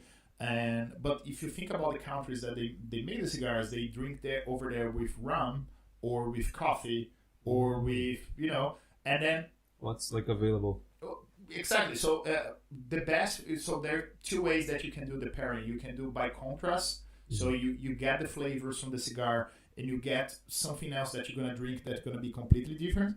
Yeah. Or you can do by similarity. So knowing the notes that you have on the cigar, you can pick a drink that is very similar to what we are smoking right now. Yes. Wait, if you go, I can see. You don't have the angle to do that. No. Yeah. See? Don't have this. Yeah, the possibilities. But it's really nice. I mean. So this cigar, for example, if you're drinking something today, it is more like you have more sweet notes on this one. So if we pair that with by similarity, I would, let's say if we're gonna get a cocktail, and there is a little bit of spice like in the end, like a peppery flavor in the end. Yeah. So I would pick kind of like a cocktail that's slightly sweet. So maybe I would make a old fashioned with rye whiskey instead of bourbon. Or I would make a Manhattan, because Manhattan you have the rye whiskey plus the sweet vermouth. I think would pair that really well. If we get a coffee, you could get a coffee with more sweet notes, maybe like African coffee, like Ethiopian, or maybe even something more floral in the notes. Wine, I would go with a port wine with this, would be amazing. Very like bodied. Yeah. Or if a Sauternes, that is a French dessert wine, would be good as well. If you want to go by contrast, then you have the flavors fighting with each other.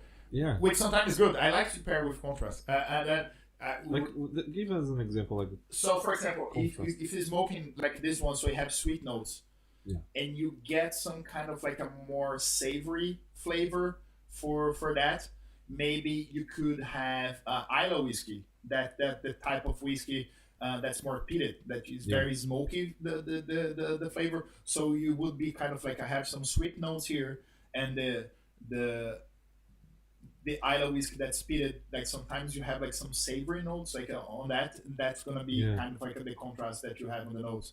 It would be good as well. I wouldn't do that I wouldn't pair anything.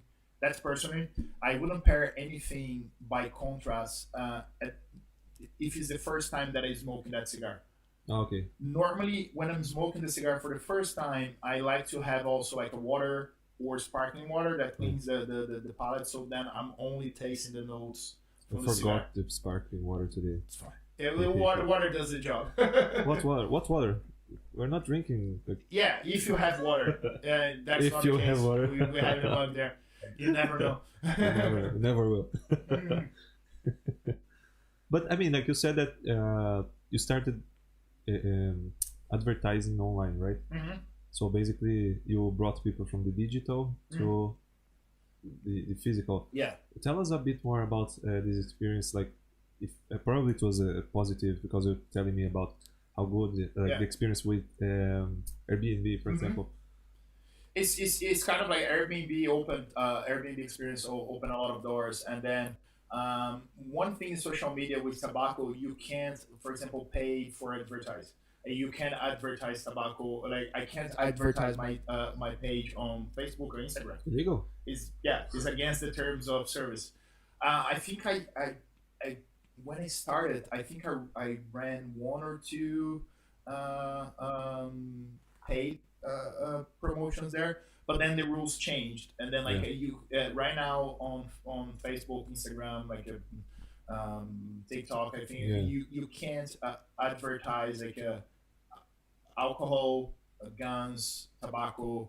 Some countries we have more restrictions on that. YouTube is doing the same, so you can monetize the channel. So there are a lot of content creators for that they are doing the cigar videos that they migrated to a different platform because they are not like getting money on that. I don't do those kind of videos or anything. Not yet. Cigar reviews.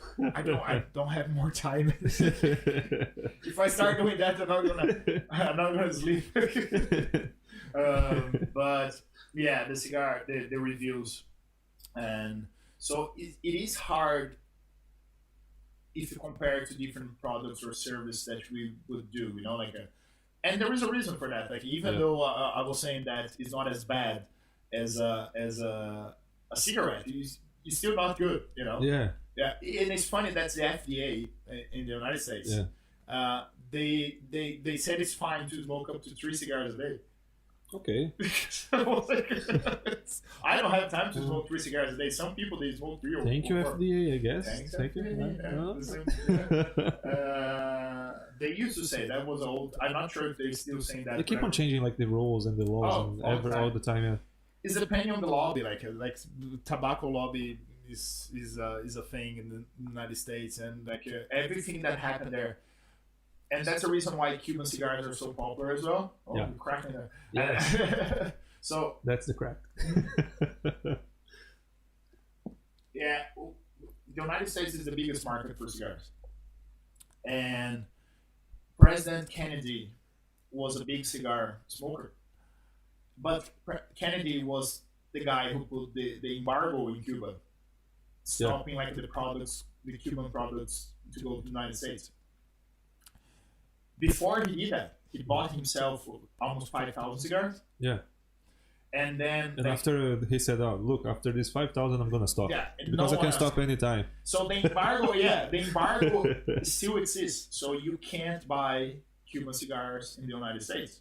I mean, like, legally speaking, or in reality, you don't find any store that has Cuban cigars. That's true, because sometimes they mention series or whatever. I think I was watching Seinfeld, and there was an episode about a cigar, something like that. And that's I have a Cuban cigar. And oh, really? Like they were treating it as if it was like very wrong. And it is. Since Kennedy, since when Kennedy did that. So you find like this. If you travel, if you have an American traveling to Europe, they are allowed to buy. Cuban cigars. Bring back to the United States with them. There is a certain amount. I don't know exactly how many. 100, 200 cigars.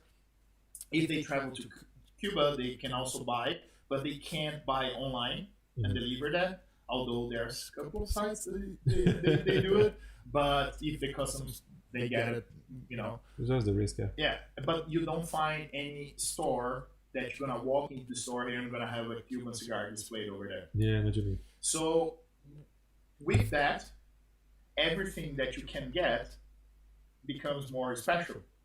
So after the prohibition there for cigars, and since the United States is the biggest market, it became something like a really rare for you to find and to get a Cuban cigar. So it gets popular because it's also very scarce. It's not legal for you to buy there, Now I see the reason why like the prices are going up. Yeah, and then now the Chinese they're buying.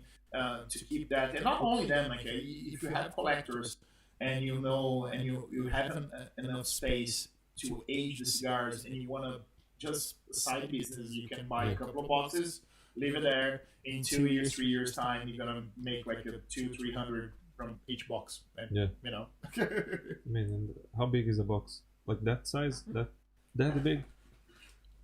See, like 300 a box like this, roughly. Per box. This one is a limited edition that was only rolled and released in Portugal, and then probably like this box, if you find today, would be 500-600, and at the time I paid like a 100 something. Jesus, 6 times. It's empty, by the way. It's empty, by the way. I'm wondering why. As I said, I'm not a collector. It's the same thing for whiskey and the things that I buy. Like I don't, I open like and I drink it. You want to feel the experience. You want to try it. Like but I know people that they do both. Like they buy like 3-4 boxes. They smoke 2 and they leave the other like aging. It's wisdom. It's wisdom. even kind of like I was talking about the price is you can find cigars from starting from 10 euros. Like I wouldn't pay myself 1,000 euros for one single cigar. I think like the max that I paid for a cigar was like 50, 60 euros, like stuff like that. But something that you didn't pay and you enjoyed, like it was more expensive. Did you have this experience? I mean, there was a cigar group that I'm still part of that cigar group from a couple of guys in the United States, and they used to do like some raffles, like online raffles for that. And I think like the most expensive cigars that I ever smoked was because I won those raffles. Oh, so I smoked a cigar that was like $150 one. Was it worth it? It was great. it would make a lot of difference, like between the same brand that they make amazing cigars that cost like a 20 slightly. Yeah. But you could taste the quality. You could taste that was something different, And what kind of drink with that, you remember? Oh, that was I smoked that in the New Year's Eve. So I started with champagne, and then I was making Negronis, and then I make Negroni old fashioned, that was the first cigar of the night, because like after that, New Year's Eve, like after that was like, yeah, I'm gonna smoke that one first, because after that I wouldn't remember anything. But yeah, I'm saving the other one, the Romeo and Julieta 1995. I have a special bottle that I wanna drink, like a special whiskey that I wanna drink with that one. Nice. And yeah, but kind of like that. It was a great cigar. Like Arturo Fuente, that was the brand. They make like everything that they make is good, from like the cheapest to the most expensive cigars they have. Yeah, it's quality. Yeah, it's quality. Yeah, it's the same thing for Cubans. Like Cubans, it's since they have that terroir thing, the terroir that is pretty much the quality that you have from the soil coming to the leaf. Is really rare when you're gonna find a bad Cuban cigar. Yeah, you can get all the brands. Like Cohiba is the most famous, but it's not my favorite. My favorite brand from the Cuban portfolio. Like but it's the most popular. And it's probably the one of the youngest brand, because like that was like a Fidel that made that brand possible. Like a Fidel, one of his bodyguards, was smoking something. And Fidel's mouth, that was like, what is that? I want that. Yeah, what is that? Well, my cousin is rolling a couple of cigars and everything, and then he was like, can I try? Oh, of course. Fidel Castro is asking you something, and you're gonna say no. And then he tried that, and he won it. Yeah. So the Cohiba is like a 1960s, 70s, like is a young. And then they used to give Cohibas initially only for like diplomats and people like visiting Cuba. Then after a while that they start making commercially. Became like a tradition of some sort. And probably it was like, historically speaking, Mark was, like everything that was happening over there, the revolution, crazy stuff over there. Kind of like they are Cuban cigars at that time. They were popular already. But Cohiba was a big jump, but you have older brands. You have like a Monte Cristo, you have like a Oyo de Monterrey, you have like a Romeo and Julieta, you have Partagas. All of those brands are older than Cohiba, and like and they're still at the time after they start rolling, they're only giving like the two official people like traveling and going to Cuba, and after a while that they start making that commercially, and it's good. Yeah, it's good. That if I have like 5 different Cuban cigars, I wouldn't pick Cohiba first. I have like more people. Unpopular opinion, by the way. You know Solange Silva? Oi, mãe. That's mother. That's my mom. She said that she loves so much. She's probably not understanding. Yeah, probably me. Yeah. She's probably not understanding. She doesn't speak English, but she's probably not understanding. Latish? No? What's her name? Who? It's your surname. Probably my sister. Probably. Oh, my whole family is watching. Yeah. And now Shai asked, what about champagne? Hey Shai, what about champagne? Shai loves champagne. Champagne is Shai is classy. Come on. Champagne is amazing because it mixes like 2 good things. You have the carbonation of the champagne, that is a natural process, and you have the flavor of the grapes from the process. So it's a perfect combination. Like and I don't do that very often, but it's really good because you get the bubbles, you clean your palate, you get the flavor. Any sparkling wine, but kind of like a prosecco is sweeter. A cava for me is too sweet, but champagne is just kind of like for all the sparkling wine, it will be the right spot to pair with cigar. Is amazing. Yeah, spot on, Shai. Spot on. Shai. By the way, I'm waiting for you here, Shai. And Victor now, because now we are doing everything in English, and Victor wasn't like included in the past, but now you're included. Victor speaks Portuguese. or does he? He does. Oh, that's so good, man. Yeah, but champagne is a great choice. Like, and if you go back to France, like also cognac is amazing. So you have like a different options there. So like a cognac is also really good. Like cognac. Oh yeah. Nice. Yeah. Jeez, There's a lot of possibilities. So like I normally,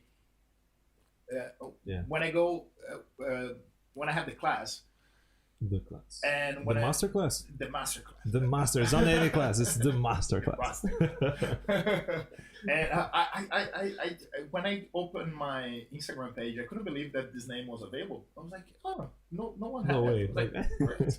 Too easy. Yeah, too easy. So sometimes I did a class once with a hen party, and was only girls, and they was like, we don't drink whiskey, we don't drink rum. Yeah. We want a different option, and it was like, what do you like? And they're like, oh, we like wine. White wine is tricky to do the pairing because of the acidity and everything. It's hard. It's not impossible. The challenge was accepted. Yeah, and I was like, okay, cool. But at the same time, they're like, oh, it's not everyone that also like wine. We're like, okay. And then every time that I have like a request for a class or for an event, the first question that I ask if I'm doing the pairing, what do you want to drink? Yeah. And based on that, they're gonna pick the cigar based on the drink that they're gonna have. So you go the other. Yeah, because kind of like if they don't drink whiskey, or they don't drink rum, or they don't drink alcohol at all, you change the way that I'm doing the class. You change the cigar that they're gonna pick. It wouldn't impact that much. Well, they still would learn how to smoke cigar. They still would drink. But again, as I said, I like to enhance the experience when you do that for the first time. So I got a request today, and then I was asking the guy, I was like, what do you guys drink? We're like, oh, we love whiskey. We're like, okay, so I know what type of cigar I will get for the class. But that class was funny because then they order the wine, and someone was like, 2 of them, 3 of them, oh, I don't drink alcohol. I was like, so what do you drink? Coffee? I don't drink coffee. I was like, water? Is it water? Do you like tea? Oh, I love tea. Irish tea. Yeah, amazing. Let's get a tea. With the Irish tea, and then when they put the milk, it's got like a natural sweeter, and then was a good pairing with the cigar. So there are a lot of pairing combinations. Yeah. That's really nice, man. What else can I see here? Great stuff. Oh, there's a Karen. You know Karen? She likes the fact that we are talking in English, man. Karen, yeah. Thanks, Karen. We're gonna keep on doing like the content in English all the time. That's great. And because we want to send a message of the Brazilian potential, and we want to learn as well from everywhere. That's great. No, you get like a more bigger reach when you do it in English. We connect, we can share, we can grow together. So that's the main goal. No, that's perfect. Now you got some really nice guests here in the podcast. So yes. So what else can we talk about you? Like you said also about the drinks, but it's something like you do in a personal level or a professional level. So the drinks, the cocktail thing started like during COVID actually. So I used to have at home mostly whiskey and rum. I used to enjoy cocktail and like when I was going out and everything. And then, but I used to have like a whiskey and rum because it was my preference, and like the only cocktails that I knew like how to make back in the day was like old fashioned and Manhattans and simple stuff. Sometimes in the summer, I used to make some margaritas. But then you had plenty of time during COVID. Loads of time. Let's do it here and that and blah blah blah. And then, as I said, like every time that I learned something, I put a lot of effort on it, and then I start studying, I start learning, reading, watching videos and everything. And then I started like buying, experimenting as well, right? Bottles for the bar, and like, and bottles and bottles and bottles. And every time, like if you have the basics when you're making cocktails, every time that you buy a new bottle, like a liquor or something, you add like a 3 or 4 or 10 more cocktails to it. At some point, that right now you just have to replace the empty ones because kind of like the possibilities are endless when you have. When you have all the types of spirits that you can have, all the different bitters, or when you have amaris, when you have vermouths, then you just kind of like keep getting new bottles when it's empty, and keep going. And I started learning different techniques, fat wash, clarification, crazy stuff. And then like right now I'm doing a couple of like a work related stuff. The fun thing is I never worked in a bar. Yeah, I mean, you work in your own bar. Yeah, but I never worked in a kind of like a bar. Yeah, so like open for the public or whatever. Yeah. Exactly. So the couple of things that I did was as a consultant. So they found me for the cigar thing.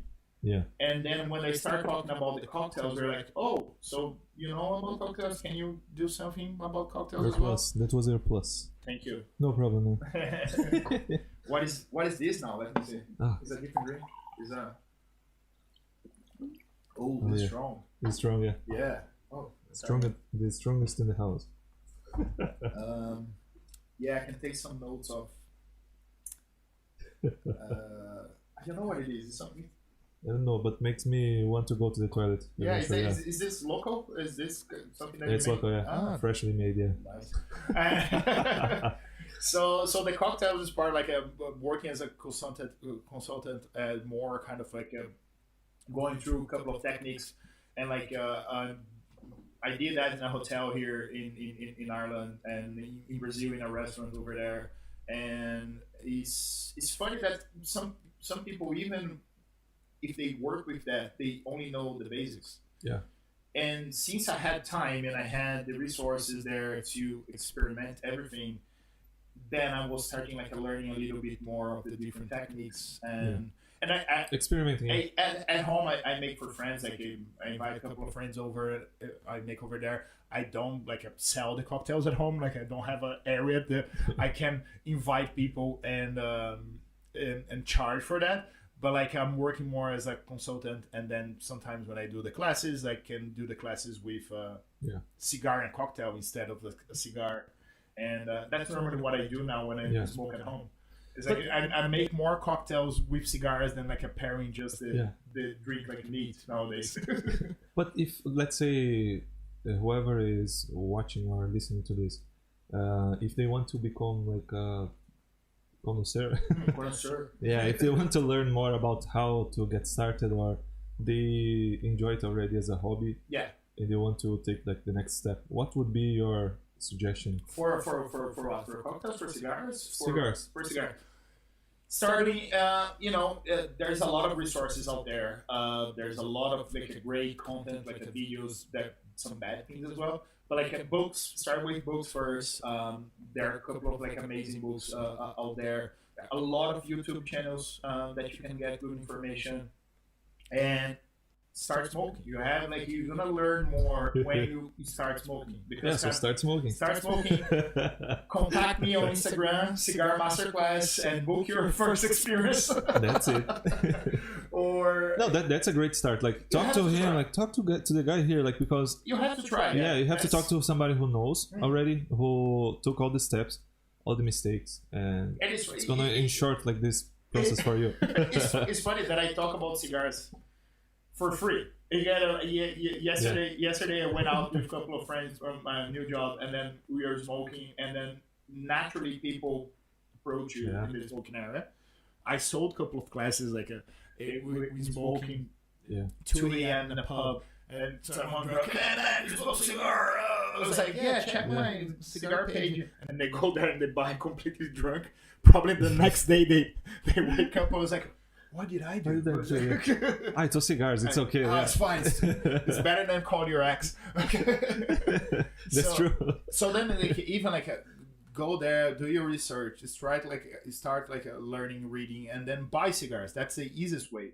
Buy different shapes. Buy different sizes. Then you're gonna know the flavor profile that you like. I'm not sure if you guys are gonna be able to see that from the camera, but you have different shapes. You have different wrapper colors. Do you have Churchills over there? The Churchill, the size. You should have the size. The Lonsdale Churchill here. You can Jesus, see, man, it's one of the biggest. You can see in comparison with the other ones. Like this one here, yeah. So you can see the Churchill here, and like go to a cigar shop, either here in Ireland or whatever, where you. There are a few cigar shops over here now. You have like a Grafton Street. You have a couple of, I think all of them in Grafton Street. You have James Fox. You have Peterson. That's for pipes as well. Yeah, that's true. I saw like the pipes. Like the really... Peterson's pipes are very famous worldwide. And it's funny again about the taxes. I had a Brazilian friend who came here and he went there he wants a specific model for the I don't smoke pipes, and then he went to the Peterson's store itself here in town, and it was more expensive than the one he saw in Amsterdam. A different store selling the same product. It's like Jameson's whiskey, for example. Like over here, it's a price, and then you go to Italy. Sometimes it's even like half of the price. I don't know why. Especially since 2022 that the government implement the minimum price for alcohol here. Okay. So you also have that. So like before, you could put the price for alcohol whatever you want, but now there is a minimum price for beer, wine, spirits. Before you used to go to Tesco and buy like the Tesco vodka for like €5. There is a minimum price for that as well. So like it increase the price for everything else.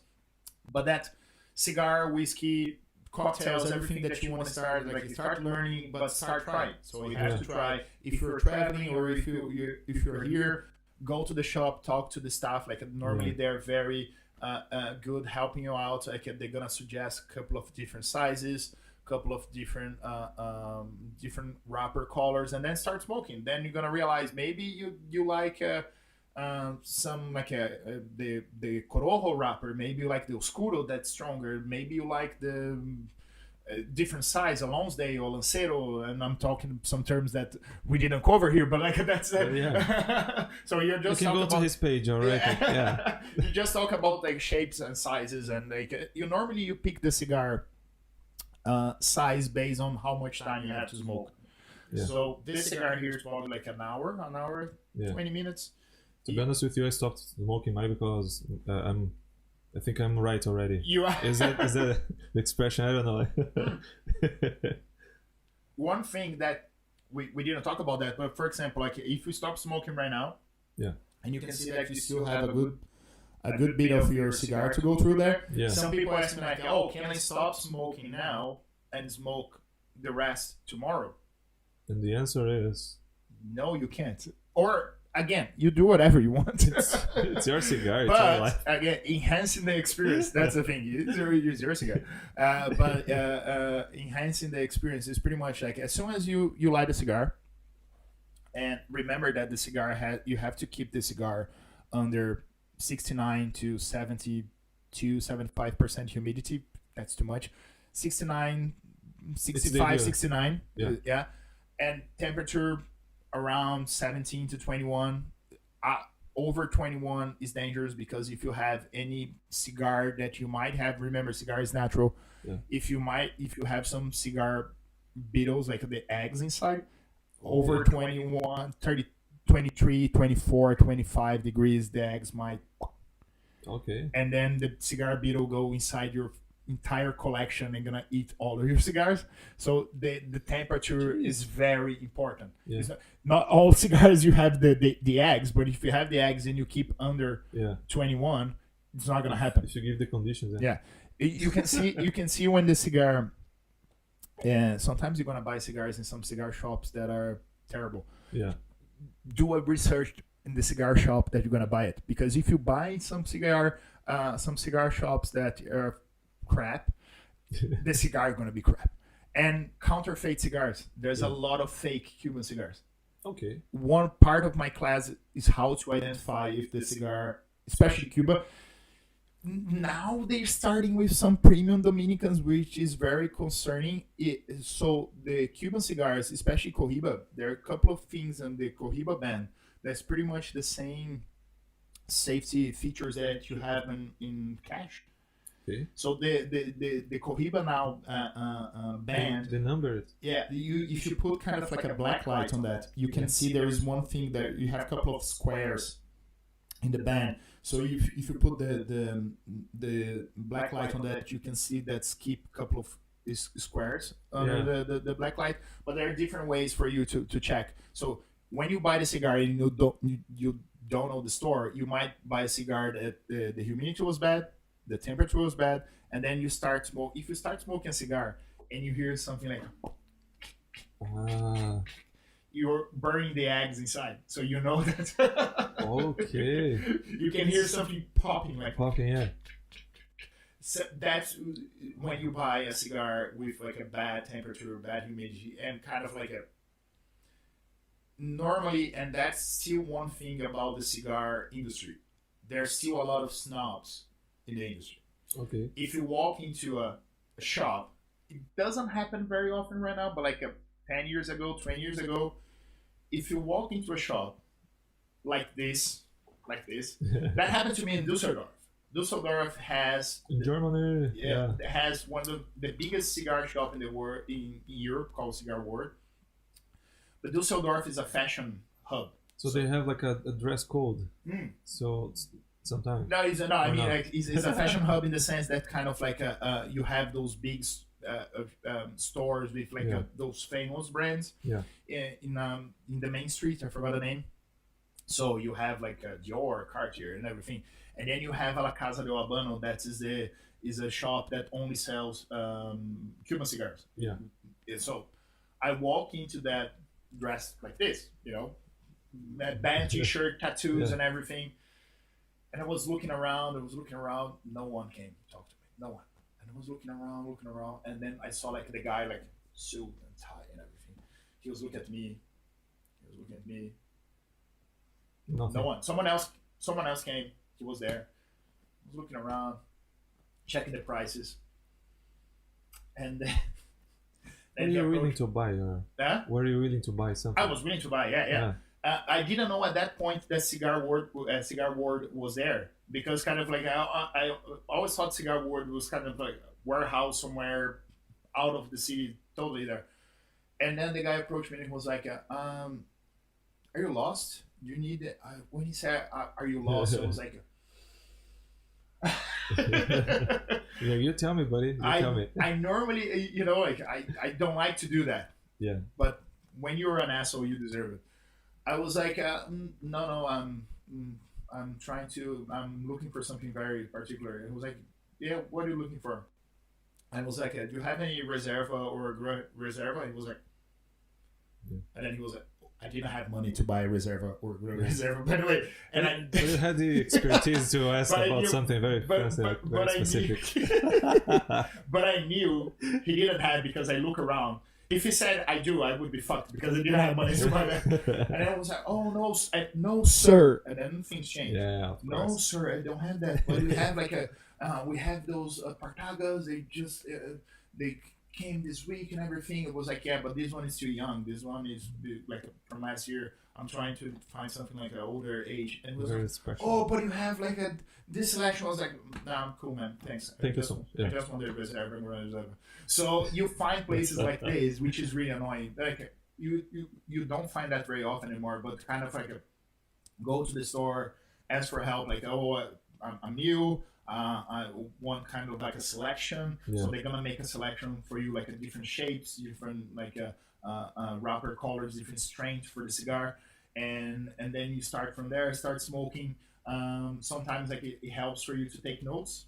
Really? If you're like right now, focusing. Okay. Like right at the beginning, I used to do that. Like right now, I remember if I smoke a cigar and I like it or not. Yeah. But at the beginning, it's good for you, especially until you get to understand what is the flavor profile that you like. Yeah. And then you know that, okay, I like cigars from Nicaragua, I like cigars from the Dominican Republic, I like Connecticut wrapper, I like Maduro wrapper, I like, Then when you get to that point, you're good to go. Yeah, I was asking about like how to get started, and that made me remind me of the story of a little boy called Chris. He started brewing his own beer at home in the kitchen, and after that, like he started giving like workshops and trainings to pubs. So basically, it was the same story. Yeah. He focused on like learning and loving the whole experience, the whole process of learning. And now he's got I don't know if they're still in Sligo or not, County Sligo, but they opened up a brewery. Oh, really? Here in Dublin. Which one is it? Hopefully. Oh, really? Oh, yeah. I didn't know that was a story behind it. Yeah. It's great beer. It's a great beer, and he started with a book, a really nice book. He bought a book, and he started following the book and learning from the book, like the basics, you know, and then experimenting, and you know the story. That's Chris, amazing. you're Chris. gonna, you're invited to come here. Chris. Yeah, he's Brazilian. Oh, yeah, no, he's Brazilian. Yeah, he looks like he's not Brazilian, like the style. I never seen the guy. I know the beer. I never seen him. I didn't know the story. Nice story, man. Brazilian guy. This is amazing. Congrats. Great beer. And he started brewing here in Ireland. Yeah. Before that. That's amazing. Yeah. I would love to make my kind of like I wanted to at some point make a cigar blend. Yeah. Actually, like pick some leaves from that country, put together. I would like to do a whiskey first. You know, like a whiskey blend, Irish whiskey, better than McGregor's for sure. Yeah, I mean, let's talk about quality here, right? Sorry, McGregor, but that's the reality, man. What are you thinking? I mean, at least he's got like a good feedback to a constructive one, you know, to improve his. He made a lot of money with that. He sold for a company for. That's the thing about celebrity. There's a lot of celebrity drinks right now, like tequila. Now there's a thing with tequila, and tequila. I'm going out of the subject now. Sorry. No problem. We're talking about the same stuff. Don't worry. Tequila is very sensitive thing because kind of like the blue agave that you use to make tequila is not something that grows really fast. It takes like years to grow the plant to the point that you can harvest the blue agave, and you have to plant that in a very conscious way, respecting the community and everything. Most of the good tequila brands, they do like that. They keep it local. They hire people from their own city, their own villas there. Yeah, but like small brands or big brands, because I mean, like if you take wine or olive oil, for example, like from southern Italy. I say that because I've been there and I tasted like many amazing wines, and they didn't have any brand because it was local. It was from a family. And I mean, you see that how they respect the whole process, how artisanal it is, and the taste. I mean, like it's all worth it. So it's so probably with the cigars, it's the same story. But for tequila is like you have brands that they make enough to make commercial, but they're still sourcing that in the right way. Okay. But then we have now those celebrity brands, like the Rock has that tequila. You have what's that? The guys from Breaking Bad. They have a mezcal right now. Really? Yeah. And so you have the Kardashian. One of the Kardashians has a tequila. You have so they're doing that to get volume, to sell a lot, but the quality is bad, and you have a lot of preservatives on that. You have like to probably mix to make it.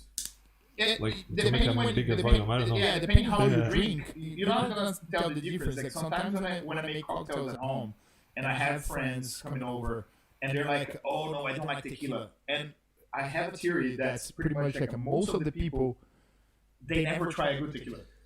That's what I was gonna tell you, because I mean, like when I started smoking here, not tobacco, I started smoking in Ireland. And I could tell the difference. Yeah, sage. Yeah, I was smoking sage, oregano. It was the same story, man. I started like, okay, so this is not as good, and then I tried a different one, and oh, this is different. It's nicer. What is it? Oh, this is like homegrown and blah blah blah. Yeah. So the quality is something like. It's for everything. Like when you start smoking cigars, like the first cigar that I smoked, it wasn't amazing. Like nowadays that I know cigars, it was like. How I kept going after trying that cigar first, it was kind of like, and my friend, he used to smoke good cigars as well. Like that night, we were kind of like a drunk already. He smoked. Pizza is good. Everything is good when you're drunk. Everything. And then like it's the same thing when you try coffee. Like when you try specialty coffee for the first time, it was like, oh shit! Like what is that fucking dark roast that I used to drink that tastes like a. And in Brazil, for example, you don't find some brands over there. So in Brazil, we grew up in college. You're drinking tequila, you're drinking Jose Cuervo. Yeah, that's it. Which has a lot of shit on it. Yeah, because of the brand. Some you could even be called tequila, that thing. And the price as well. Yeah, and then whiskey is the same. Like a whiskey in Brazil, Johnny Walker is really popular, and then like it's a blended, it's not a single malt. It's like and when you start getting access to other things and trying different things, you're like, there is, I will still use that whiskey to do something else, maybe make a cocktail or like but the tequila thing is something that right now is hurting the communities right there, because kind of they're mass producing that, the quality isn't great. They have a huge market, so they can't compete with like the Rock tequila comparing to a small brand that still make like a really good tequila. They're gonna be a little bit more expensive, but when you taste for the first time, you're like, oh. And I like to do that. Sometimes I have friends like, oh, I don't like Campari. I was like, wait a second, I'm gonna make a cocktail for you with Campari. Oh, I don't like tequila. You like tequila. Trust me. Maybe they don't, but you don't have to convince people. You just have to present them the quality, and then they taste and they take the conclusions. If at the end they're like, oh, I actually don't like, that's fine, but like try something better first. And it's the same thing for like a whiskey and cigars and cocktails. And sometimes you go to really very fancy cocktail bars. I went to a hotel, again, nameless, 5-star hotel here to do a cigar thing, and then I was just looking the quality of the liquors that they're using, like the orange liqueur or the chocolate liqueur that they have, and it was like, how come a bar like this, a hotel like this, is using like such a bad ingredients? Whereas when you go to really good cocktail bars that you have in Barcelona, that you have in London, one of the best bars, like most of the really good bars now there in Barcelona is a big hub for cocktail right now. And you see the ingredients, you're like, okay, that's the difference. When you make your own syrup, there is no excuse for you to buy a Monin syrup if you have a bar. Like it's so easy to make that, and you can't be lazy. And that's the difference between a bad restaurant is a 5-star, Michelin star restaurant. Is the quality of the ingredients that you're gonna make that. Same thing for cigars. If you have bad cigar leaves, the cigar is gonna be bad. If you have like what you call machine-made cigars, you're gonna be bad. Like a long filler that you have, what we are smoking is a long filler. That means you use the entire piece of the tobacco instead of like a chopping that. And then that's the difference as well. So there are occasions for that. There are some brands that they make cheap cigars for a purpose. For certain markets, for certain realities, to target that market only. Because if you like, let's say if you go to Brazil and if you want to buy something with quality, it's gonna be really expensive for the salary. Let's say you make over there. You can't, like, especially when you're talking about Brazil, like to import anything to Brazil is too expensive because they're gonna apply a lot of tax on that, and then the price is gonna be unrealistic for you to pay, and then you're like, that's what I have here, so I'm gonna drink this, and then your palate gets used to that. Until one time that you're gonna try something different, you're like, oh, wait a second, this is good.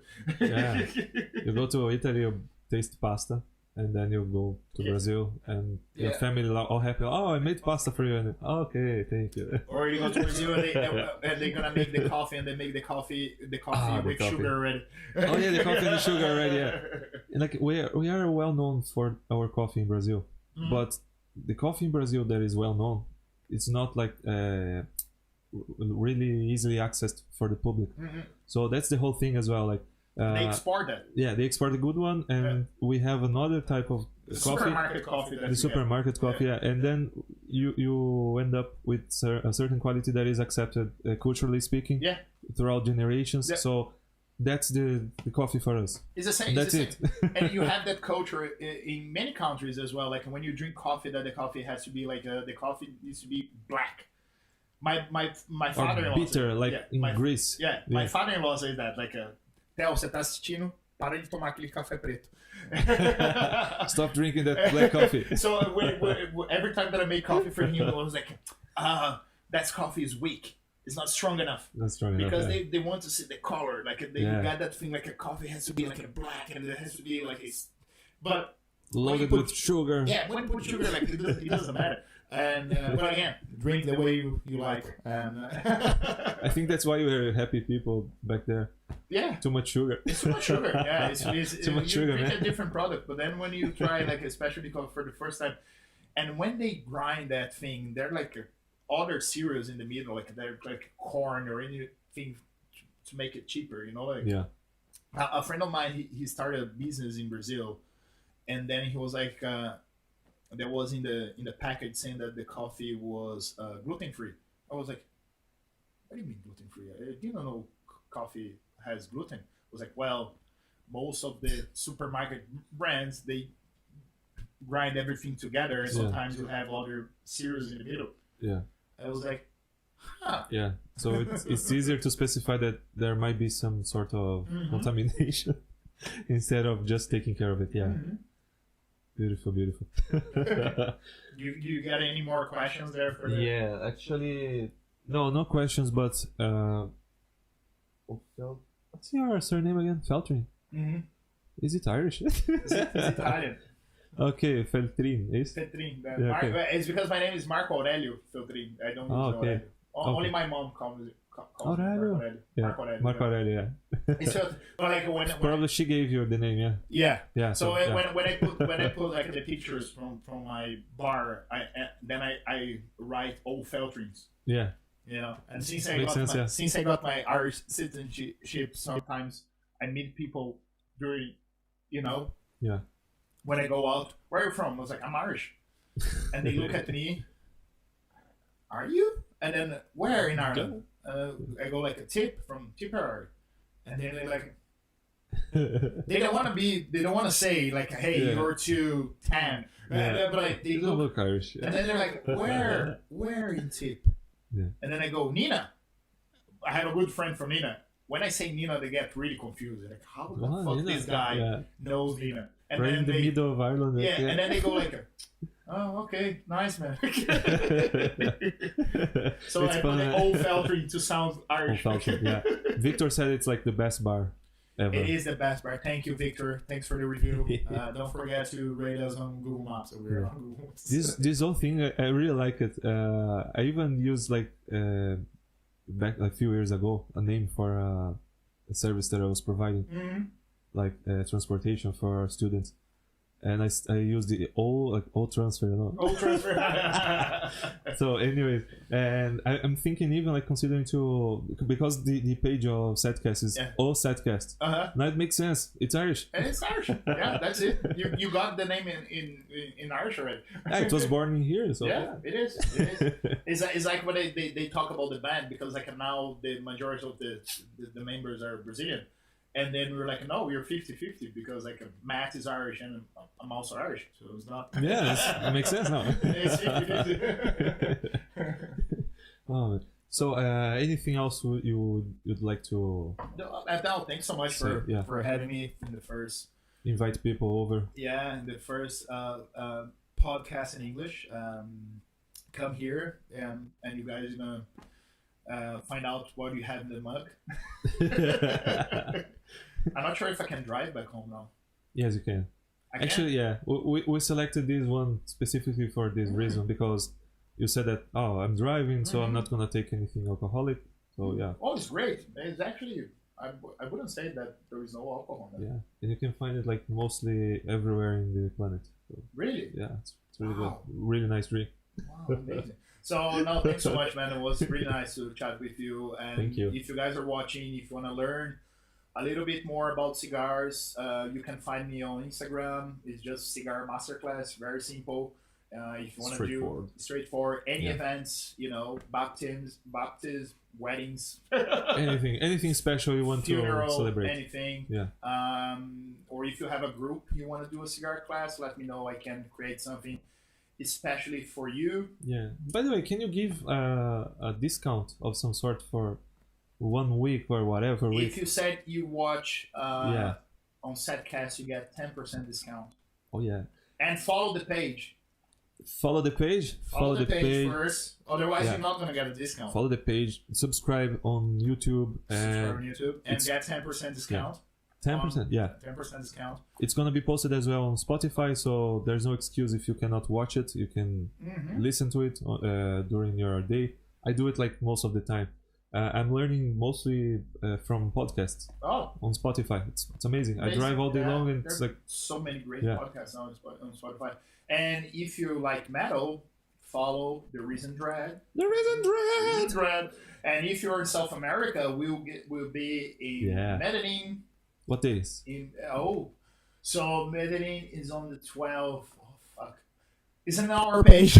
Good one. Go to our Instagram. The Reason Dread. Medellin, Bogota. 2 dates in Buenos Aires. 1 date in Santiago.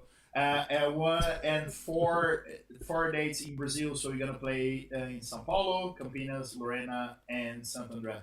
Lorena is still pending. I'm not sure, but we're gonna post everything in our page. Yeah. We have the concerts announced already for the festival in Medellin. The ticket in São Paulo is already on sale. Yeah. We're gonna play with Hateful Murder, amazing band from Rio, and they're gonna release their new album on that night. So in Casa Áurea, if you're in São Paulo, tickets on sale right now. Special on night. Bilheto. And then everything else we're gonna post on our page, Facebook, Instagram, The Reason Dread, your YouTube, any streaming platform, Apple Music, Deezer, and Napster. Do you know Napster still exists? No way. Yeah, no way, Jose. The guy of Napster ended up badly back then, like in the suits and stuff like that. Yeah, there are some streaming platforms that are more popular in some countries than others. I think like Deezer is more popular in France. Spotify is easier for us because we can actually track like the listeners where they're coming from. Yeah, that's true. And then, but we are all streaming platforms. But if you want to watch us live, check our Instagram, Facebook page. We're gonna have the full agenda for the tour. And if you're in Ireland, hopefully when you're back, you're gonna play a couple of gigs here as well. And you are, buddy. You are. If you are in Ireland, I see you in the mosh pit. See you in hell. Can you give us like a bit of some sort of song or whatever, or the cigar doesn't allow you to? To sing now? Why not, maybe? Hear the voice for the tide. That's Revelations. Revelations. Oh my god, it's amazing, man. Thank you so much. Thanks, man. Thank you, Marco. Cheers, pleasure was mine. Thanks everyone for watching. And if you want to follow up for more, and maybe you have a friend who likes cigar and want to start a business, just save this video. Save, share. Do it with everyone, with the family. Don't be shy. Thanks so much, guys. Thank you, guys. Thanks for watching. Now we do something very special here.